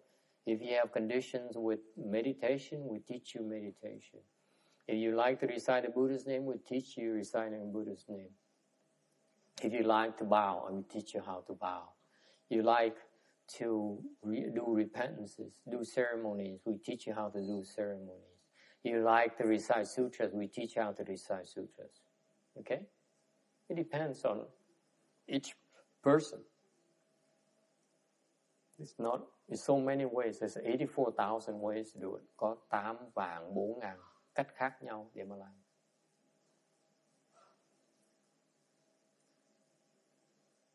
Okay, and one way for sure that you break through for sure is when you go to the Pure Land, you will break through for sure. Here is not for sure. Một cái đặc biệt ở cái tịnh độ là khi quý vị về vãng sanh về chắc chắn sẽ phá được, chắc chắn. It's guaranteed. Because that's how great Amitabha as a teacher is. If I teach you, it's 10% success rate and 90% failure rate.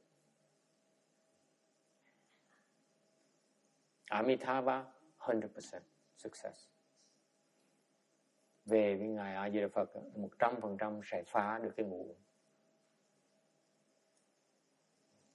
Okay? Yes, sir. But in this Saha world. World, we can also break through 5 steps. Absolutely. You break through. Many people broke through the form skandha already, contrary to Beaumont's belief. It's a lot easier than you think. Like Vicky says, Vicky goes, Beaumont, what does she know? She says. It's a lot easier than you think. It's only because Beaumont, you lack faith. You have to believe enough. There's a way to do it.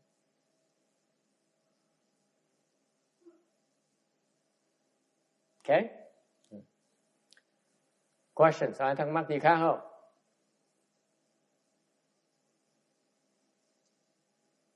Okay, so going back to, oh my goodness, what happened here? I lost my numbers. I don't see even 9. Huh? What happened? I'm going blind. I don't see 709 anymore. Can you see 709? No. 708? Blank? And 710. I thought it's only my eyes.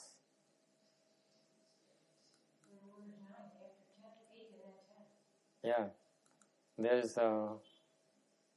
imagine this 709, okay? Don't be attached. Okay. So going back to 709, the important point here is that is a concept the Buddhism is the distinctive characteristic of Buddhist practice is again to help you break through the false self. That's only the Buddhist. It's so Buddhist. Thành nói nhắc lại cái gì nghe, cái đặc sắc của cái Phật giáo, cái tu hành Phật giáo mình là để phá cái bản ngã. Okay? The lofty goal of the Buddhist practice is to diminish the false self. Cái mục tiêu của bên Phật giáo là để dẹp cái bản ngã. Questions? Okay, so the Buddha says, okay, I am a Buddha. Okay, I don't have a false self. Thành Đức Phật giảng sao? Đức Phật nói là tôi là đấng giác ngộ rồi, tôi không còn cái ngã giả nữa. Okay, nhưng but you ordinary people still have a notion of false self. Như là cái người phàm phu đó, gọi là phàm phu tại vì họ còn cái bản ngã. as long as you have a sense of a self, meaning those 5 things. Cái người còn bản ngã, cái người vẫn còn kẹt vào chấp trước vào 5 cái ngũ uẩn. You still have an attachment to those 5 skandhas. Còn chấp trước vào 5 cái ngũ uẩn đó thì cái vẫn còn cái bản ngã. As long as those 5 skandhas are still present, you still attached to any of those 5 skandhas, you still have a self. Now, nếu như quý vị vẫn còn chấp trước vào cái ngũ uẩn đó, bất cứ một trong 5 ngũ uẩn đó, quý vị vẫn còn cái ngã. See? Buddhism is very scientific. Cái Phật giáo nó rất là chính xác. And when we talk to you about false self and want to get rid of it, it's clearly you want to get rid of the self, you need to undo the 5 skandhas. Thầy nói Phật giáo rất là chính xác. Quý vị muốn diệt trừ cái bản ngã đó thì phải chặt cái ngũ uẩn. Không cách nào khác. There's no other way. Is it clear? Yes, sir. Is there any possibility for like people who's not enlightened or who hasn't broken through those 5 skandhas? Mm-hmm. Is there any possibility for us to experience that, like even the moment of like not like breaking through those 5 skandhas? It's not possible. It's not possible. Like Trungpa, I started talking about Trungpa, Mr. Trungpa. Mr. Trungpa is a Tibetan monk. He's confused like hell. My personal opinion is that he's confused like hell because he explains about the 5 skandhas. He doesn't know what he's talking about. That's why you follow him. You will not be able to break through the 5 skandhas because he hasn't broken through his 5 skandhas yet. Cái người như cái ông thầy mà Trung Phan thầy nói đó là một ông thầy tầm bậy. Tại sao? Tại ông giảng về ngũ uẩn mà không hiểu, ông giảng tầm bậy tầm bạ không. Thành ra theo ông thầy như vậy cái vị phá cái ngũ uẩn không được. Okay? The reason you follow a teacher, my advice to you, you want to follow a teacher because remember, it doesn't matter which Dharma door, whatever practice you choose to do. Ultimately, you have to go through the same funnel, break through the 5 skandhas. Thành thầy nhắc lại quý vị tu bất cứ pháp môn nào, cuối cùng nó phải đi vào cái ải là phá cái ngũ uẩn, không có khả nào thoát được hết đó. Okay? So what I do is I find a teacher that I believe can help me break through the 5 skandhas. Thành thầy chọn cái người thầy là để chọn người thầy mà có thể giúp thầy phá được cái ngũ uẩn. Not the person who's rich, không phải ông thầy giỏi. Not the person who's famous, không phải ông thầy nổi tiếng. But the person who knows how to do it. Và biết cách mà làm. So far so good. That's just a personal advice to you. Thầy, đó là cái lời khuyên của thầy cho mỗi người, cá nhân quý vị. Okay? Here's how I chose my teacher. Bây giờ lúc trước thầy chọn thầy như vậy. I looked up. I chose a teacher who broke through already. Thầy may mắn cái chỗ đó, ông thầy của thầy đó đã phá được cái ngũ uẩn rồi. Biết cái cách phá rồi. I was very lucky. I wasn't even looking for that. I didn't know what the 5 skandhas were. Okay? So, gọi là chó ngáp phải rồi, gặp ông thầy giỏi. Okay? But after you break through the 5 skandhas, let me caution you. The word caution thầy giảng nhắc cái chuyện cái này quý vị có phá cái ngũ uẩn rồi đấy nữa. Do you have a true self? Quý vị thấy được cái chân ngã chưa?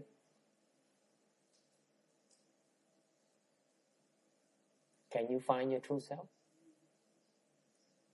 Thấy được chân ngã không? Vicky, after you reduce your attachment to cornbread and honey butter and biscuit and gravy or Mexican side dishes, will you see the true self?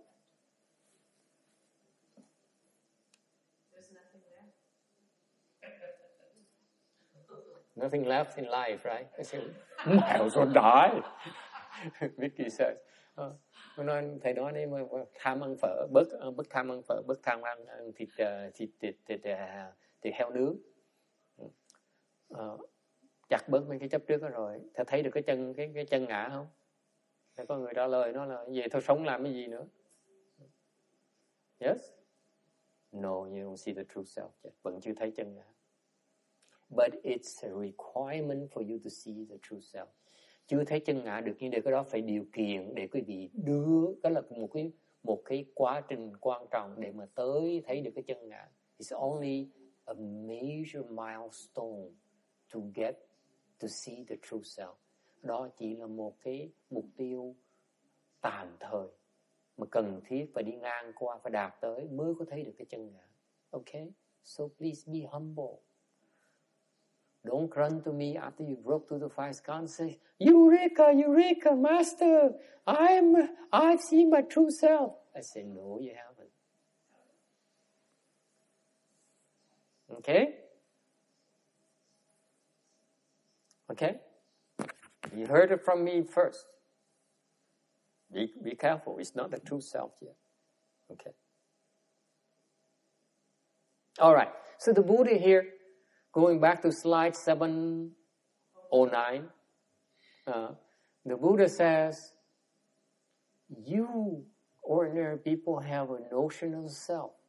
Okay? That's why I call you ordinary people. Okay? Because you don't realize there's no self. Okay? Because the self you aware of is the false self. Thành Đức Phật dạy trong kinh này, trong kinh Kim Cang, đó là quý vị, khi mà người phàm phu có một cái ngã, có thấy cái ngã đó là cái ngã giả, chứ không phải là cái ngã chân thật.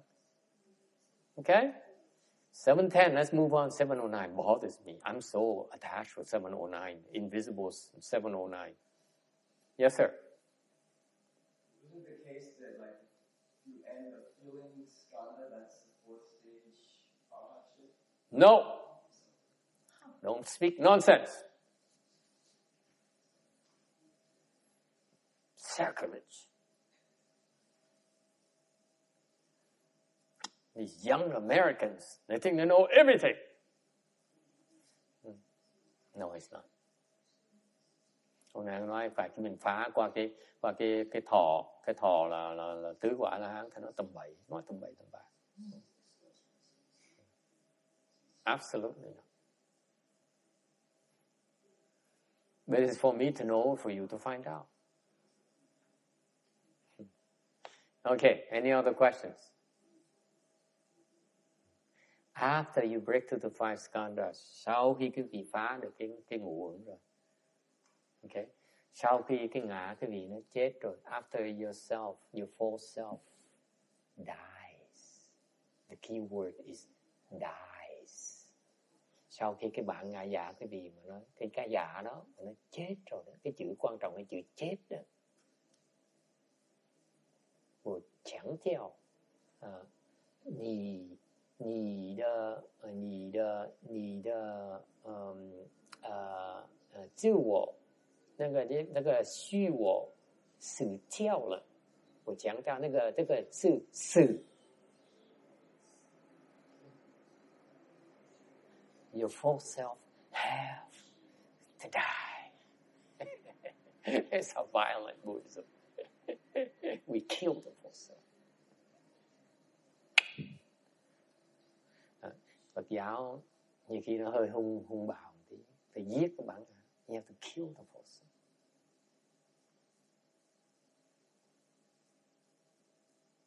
And that's when you're free. It's like a tyrant. Unless he goes away, you cannot be free. Cái người bản ngã giống như là một cái người độc tài vậy. Nó còn sống mà mình không thể nào tự do được. You experience no real freedom. You have no real happiness until the self dies. Quý vị không thể nào thấy cái chân hạnh phúc được. Quý vị không thể nào sung sướng, thật sự sung sướng, trừ phi bản ngã nó phải chết.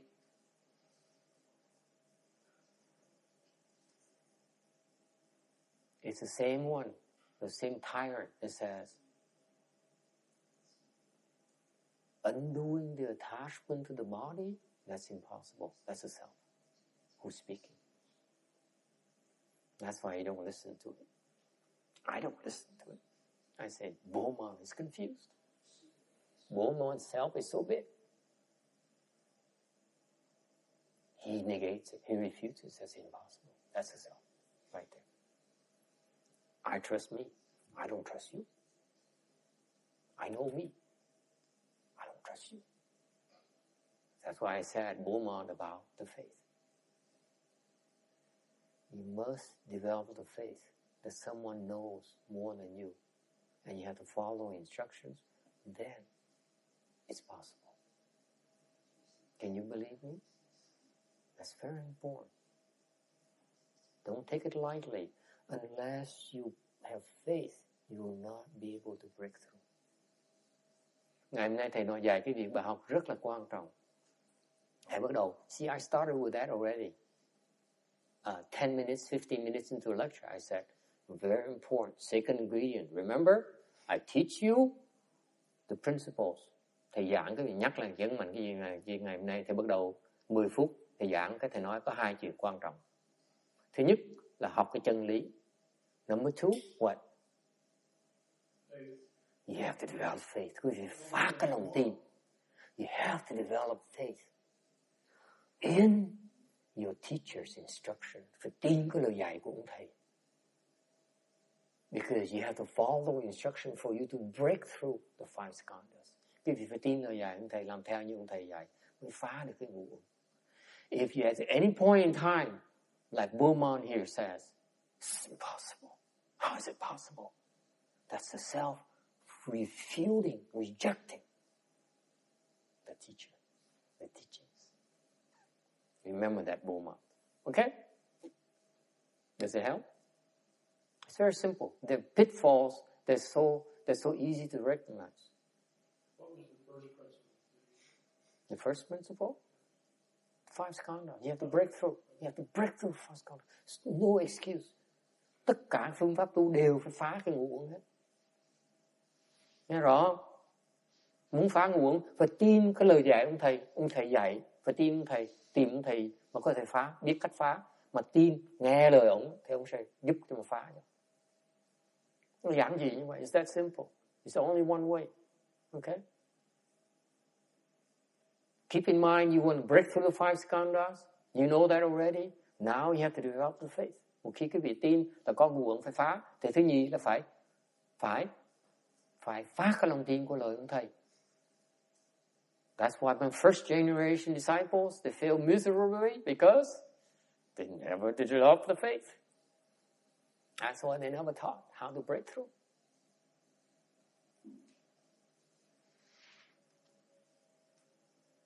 Case in point. Ví dụ, I'm sorry to open up new wounds. Thầy xin lỗi. Thầy xúc phạm cái vị tí, làm cái vị buồn tí. Let me remind you. Let it be a lesson for all of you. Cho quý vị, nhắc cái bài học này cho quý vị. The student who failed are the ones who did not trust my instructions. Những cái người học trò mà thất bại lớn lao là tại vì họ không tin lời dạy của thầy. And some even lost it all. Và có nhiều người mất hết tất cả. Okay? All right. Just remember that. Eventually you see what I mean. After you break through, you come back to me, the 5 skandha, after you broke through the 5 skandha, you come back to me and say, Master Yung Hoa, you full of it, because I didn't trust anyone, I made it.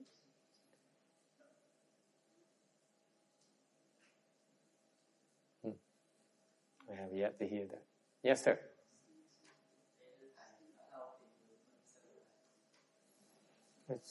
I don't know. I haven't found one yet. I found one who is dead already. If he asks, how do we find a good teacher? I say, I found a good one, but he's dead already, so I don't know what else to tell you. Okay? All right? Any question? Any other questions? We are on 710 now. We broke through to 709. Okay? All right. Any final question before we stop? You realize that we're doing everything the intense way. 2-hour lecture, unheard of. No one lectures the Dharma for 2 hours. Quý vị biết không? Mà mấy năm trời thầy giảng kinh là giảng 2 tiếng đồng hồ. Không ai giảng 2 tiếng đồng hồ hết đó. Why? Why not? Tại sao như vậy? It hurts too much. You cannot sit still for 2 hours. Ngồi im 2 tiếng đồng hồ, yên 2 tiếng đồng hồ là không thể ngồi được. Okay? First of all, ask David, after all these years, he cannot sit still for 2 hours. Right? Đúng không? Ông nào tới nghe thầy đó, vài năm rồi đó, ngồi yên 2 tiếng đồng hồ không phải là dễ đâu. Okay. Number 2, it gets boring after a while. Nhiều khi nghe nó chán. You know, I see people going like this.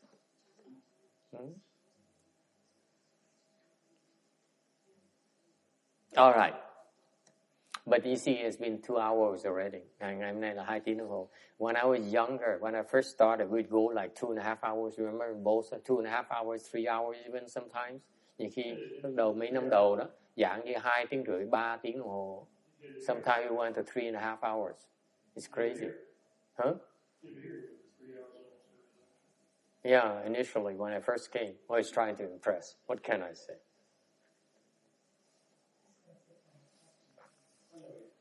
Okay. Any questions? Yes, sir. Thầy nói là năm quận sắc thọ tổ hình thức thì phải phá cái sắc trước.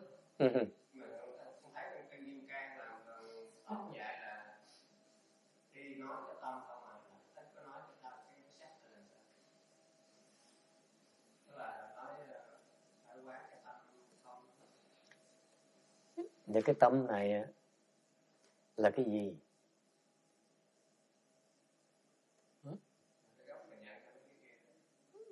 Tại cái tâm đó là sao?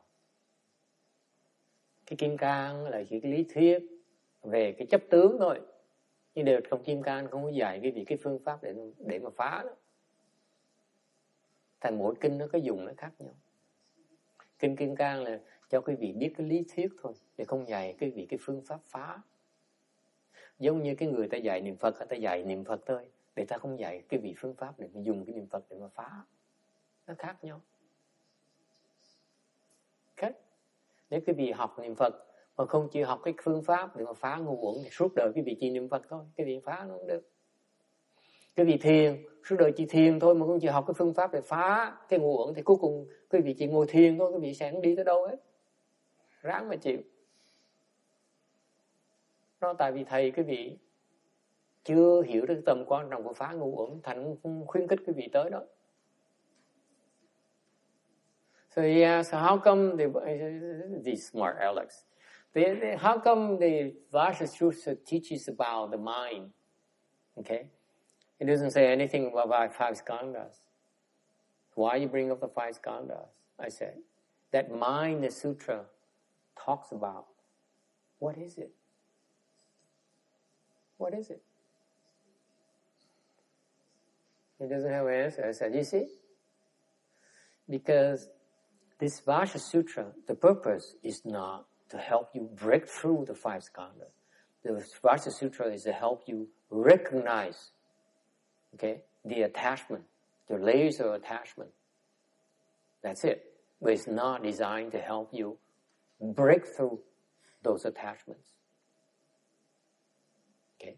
It's not designed to teach you the way to break through. Why do you think there are meditation teachers? Tại sao có người thầy dạy thiền? Có thiền tông làm gì?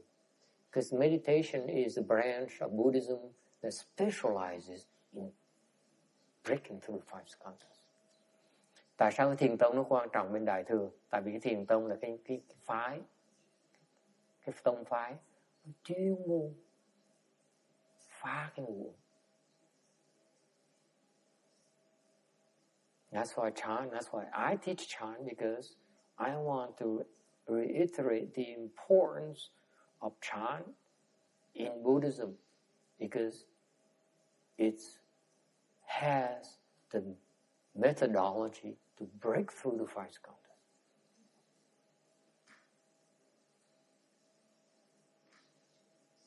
Okay?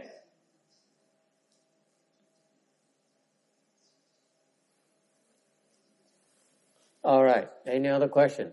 And therefore, you should not say all the sutras are the same. No, each sutra has a purpose. And quý vị đừng có nói là tất cả kinh nó giống nhau, mỗi kinh nó có cái dùng khác nhau. It's the same teaching. It brings you to enlightenment. Tất cả kinh đều dạy quý vị để đem quý vị tới con đường giác ngộ, để giúp quý vị giác ngộ. Điều mỗi cái kinh nó có cái dùng khác nhau trong con đường đó. Even though the purpose is to help you become enlightened. Okay? But in order to become enlightened, you need to have phases. You need to make progression. You need to travel. You need to make progress. And so the various sutras are designed to help you progress in those various phases of your journey. Thành ra, mặc dầu là mục tiêu Phật giáo là giúp quý vị đắc giác ngộ, điều cái giác ngộ, con đường giác ngộ đó nó rất dài. Thành trong cái đoạn đường đó, mỗi kinh nó giúp quý vị đi một cái đoạn đường khác nhau. Each sutra helps you travel a certain section of that road to enlightenment. That's why it says all sutra are level and equal. Thành bởi tất cả kinh đều bằng nhau. Tại sao như vậy? Because if you skip one sutra, you say this is not important, then you miss out on this section of the journey. You cannot make progress. That doesn't mean they're the same. They're not the same, but they're equal. They're equally important. Is it clear? Thành đừng có nghe chữ, đừng có nói là cái kinh này nó quan trọng, kinh kia không có đâu. Kinh nào đều quan trọng, tại mỗi kinh nó dùng một cái dùng nó khác nhau. Bỏ một cái kinh là quý vị sẽ mất cái dùng nó, sẽ tới đó không được. Thành đừng có nghe cái kinh mà nói là tất cả kinh đều bằng nhau, không có đâu. Kinh không có bằng nhau đâu. Mỗi kinh đều quan trọng, nhưng đều mỗi kinh nó khác nhau, cái dùng nó khác nhau. Nó bằng cái tầm quan trọng, nhưng để cái dùng nó khác. Okay? Does it help? Nghe rõ không? Đây là cái hiểu lầm rất là thông thường. Những người mà đọc mọt sách, những cái hàng mọt sách, tôi đọc sách kinh nó giống nhau, cần đọc làm gì? Không có đâu. Mỗi kinh nó khác nhau.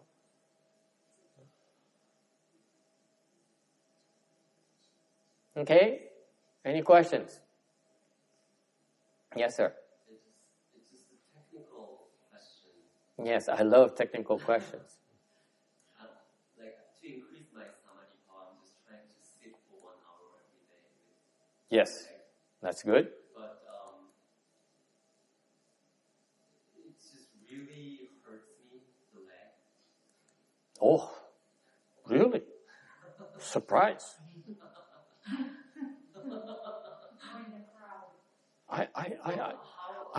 I don't remember. It's that difficult.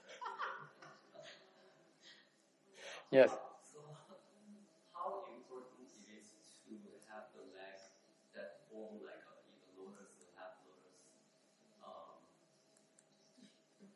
to like endure that pain? Like, is it really like I'm just like at the point like it just really stresses me out too much to sit for 1 hour. It's necessary to help you break through the form skandha. But can there be a little bit gentle way to do that, or you just have to sit and do it whether like you're... Yes, there is. Just do it. Yes. Endure, guys. Endure. But I just feel like sometimes it's not wise to sit like while my legs are like asleep during the day. Yes. While I'm walking. Is that normal? What you do is you could help a little bit by calling a masseur and say, it hurts right there.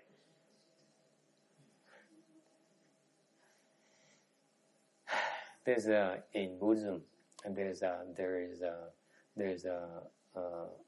a word of wisdom. Before you can really enjoy, you have to suffer. Ông này ông nói, ông than phiền nói là ông muốn ngồi một tiếng đồng hồ đau đớn khó chịu nữa. Làm sao có cách nào dễ dàng? Thì nói có chứ. Cách nào?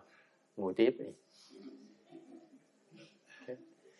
Tại sao nhỉ? Để nói là tại vì bên Phật giáo có một cái hiểu biết, có một cái trí huệ như vậy này. Muốn sung sướng là trước phải khổ.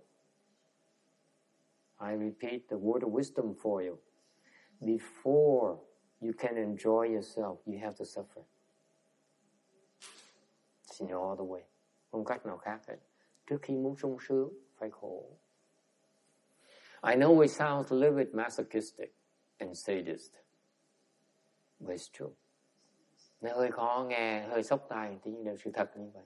Quý vị không thể nào sung sướng được nếu như không chịu khổ trước. There's no way for you to enjoy it unless you prepare to suffer first. There's no way.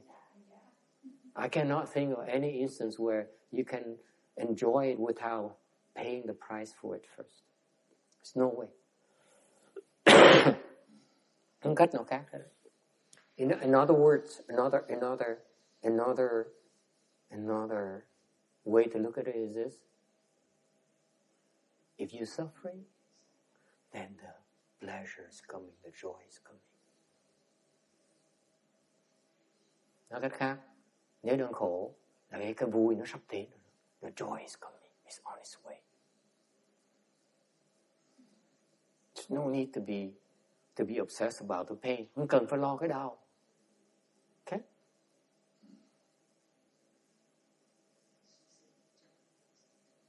And that's necessary, again, to break through the skandhas. Cái đó nó quan trọng.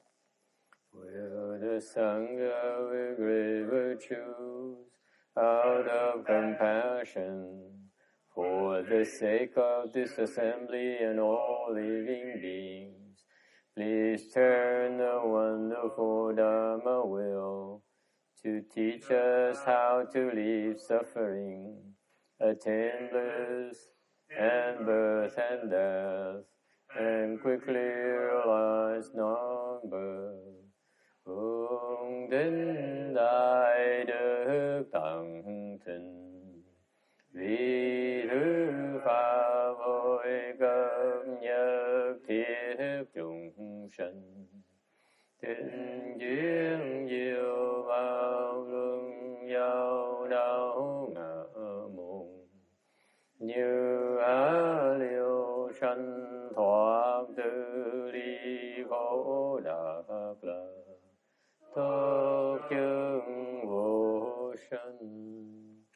How much the blessed, noble, and perfectly enlightened one. Nam mô Sananto Suchedoye Elahadi San Miao San Putosye.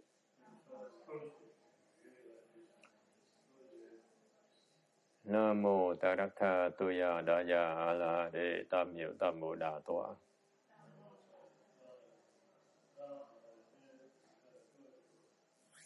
The unsurpassed, profound, subtle, and wonderful Dharma in 100,000 million aeons is difficult to encounter. Now that I've come to receive and maintain it within my sight and hearing, I vow to fathom that that's come once true in actual meaning.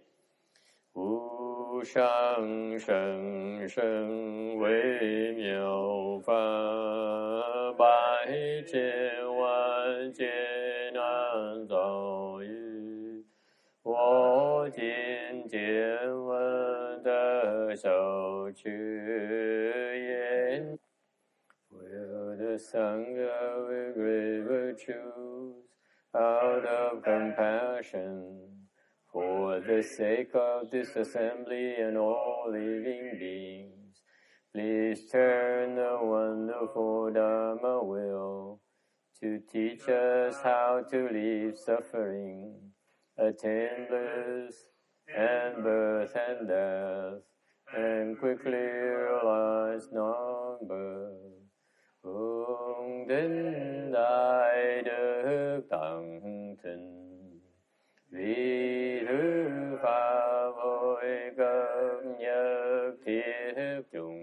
sanh. Tình duyên diệu bao luân giao đảo ngã mùng.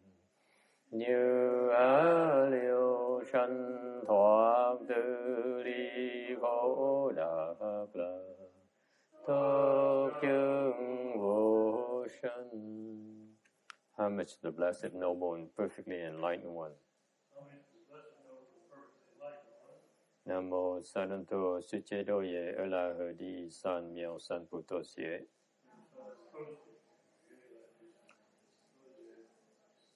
Nam mô Tarakha Tuya Daya Ala De Tam Miao Tam Mô Đà Toa.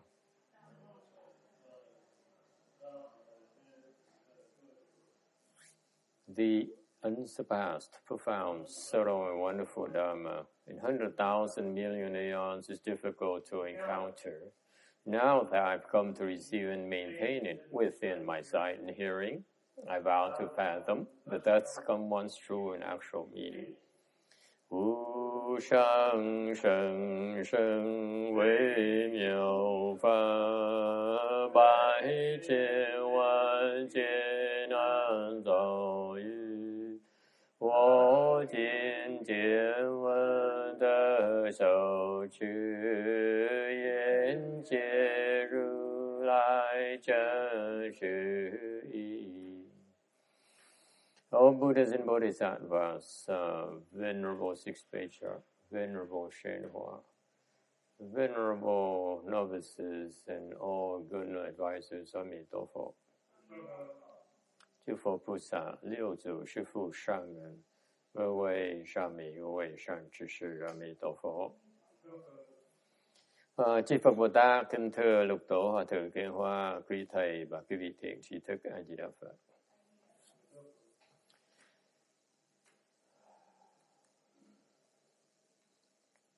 Today, the 2nd of March, 2013, we are in Rosemead, California, to continue the discussion of the Vajra Sutra. We are on slide 706.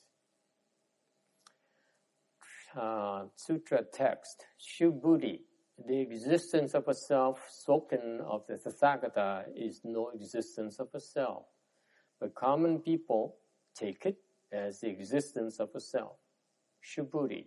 Common people are spoken of by the Tathagata as no common people, therefore they are called common people. Shubhuti, 如来说有我者，则非有我，凡夫之人以为有我。Shubhuti. 凡夫者，如来说，即非凡夫者，是名凡夫。Slide 708, Vietnamese. Tu Bồ Đề Như Lai thiết có ngã, tức là chẳng phải có ngã, nhưng phàm phu lầm tưởng là có ngã. Tu Bồ Đề Như Lai nói phàm phu tức chẳng phải phàm phu nên gọi là phàm phu. This section of the sutra, the Buddha says, he mentioned the concept of no self. Ở đây bàn về cái vô ngã. You see, he says, the existence of a self. When the Buddha mentions of a self, actually, there's no such a self. Okay, the reference of that self is actually a reference of the false self. Okay. Khi mà nói về cái ngã, như Lai nói về cái ngã là cái ngã này là cái ngã giả. Okay. Cái ngã hư giả của người phàm phu. What is the concept here is very important to distinguish. Okay. Ordinary people have a notion of a self. Cái này quan niệm quan trọng. Khi phải hiểu cái người phàm phu có cái tư tưởng là cái ngã. What is the self? The self is there's an I, there's an ego, there's a person who has feelings. Cái ngã này là sao? Cái ngã này là có một cái bản ngã. Okay. What is the self? The concept of self as defined in Buddhism. This self here is considered a false self. Trong Phật giáo, cái bản ngã mà chúng ta quen dùng đó, như cái danh từ mà người phàm phu thường dùng ngoài kia đó, rất thông dụng đó, là cứ gọi cái ngã giả. Okay? This is the false self. The false self is the self that is referred to by the non-Buddhists. Is it clear? Cái ngã giả này là thường những cái người mà ngoài những cái sách vở bàn luận, ngoài cái Phật giáo gọi là cái ngã giả. Only in Buddhism there's a concept called the true self. Bên Phật giáo mới có cái quan niệm là cái ngã chân chính. Why is that? Because instead of talking about the true self, which none of you knows, therefore I cannot speak about it. Okay. Khi mà nói về cái bản ngã chân thật, không ai biết được, thành thầy nói với. Even if I talk about it, there's no way for you to understand. Okay. Nói về cái ngã chân thật, cái vị không thể nào hiểu được. Okay. This is beyond the intellectual reasoning. Cái ngã chân thật đó, nó vượt cái sự hiểu biết thông thường. Nó vượt cái sự suy luận. The mind that you use to understand right now, okay, the mind that you depend on right now, it calls a false mind. Cái tâm mà quý vị đang hiểu đây đang tìm hiểu, đang suy luận, đang dùng mỗi ngày đó là gọi cái tâm giả. Okay, and therefore, when we explain things to you, okay, ordinary people use this false mind to understand. Okay, thành khi mà nghe cái lời giảng nghĩa đó, thì cái người phàm phu dùng cái tâm giả này để mà nghe, để mà tìm hiểu. When you use the false to try to discern the truth, it cannot be done. Nếu quý vị dùng cái tâm giả để mà hiểu cái thật đó, thì nó không có thể xảy ra được. Can you buy that concept? If you use the false to understand the truth, it is impossible. Nghe anh thầy nhắc lại, nếu quý vị dùng cái tâm hư giả để mà tìm hiểu cái sự chân thật đó, thì không có thể nào có được. Questions? That's pretty depressing, isn't it? That is what? Pretty depressing. Depressing? Yeah, so you say we have a false mind. You cannot possibly understand the true mind. The true self. The false self, you can't understand the true self. So don't bother even trying. So it's basically the same. Yes. Just do nothing, forget it. But luckily for the rest of you, no one believes me. That's why the world goes on. Isn't it great? You say, Master, stick to your corners of the world. Stay inside your temple. Don't go out too often, okay? Because we're perfectly happy the way we are. We have the Oscars tonight, okay? The rain pours the last few days. That's real to me. Never mind about the true mind, okay? I'm perfectly happy. Okay.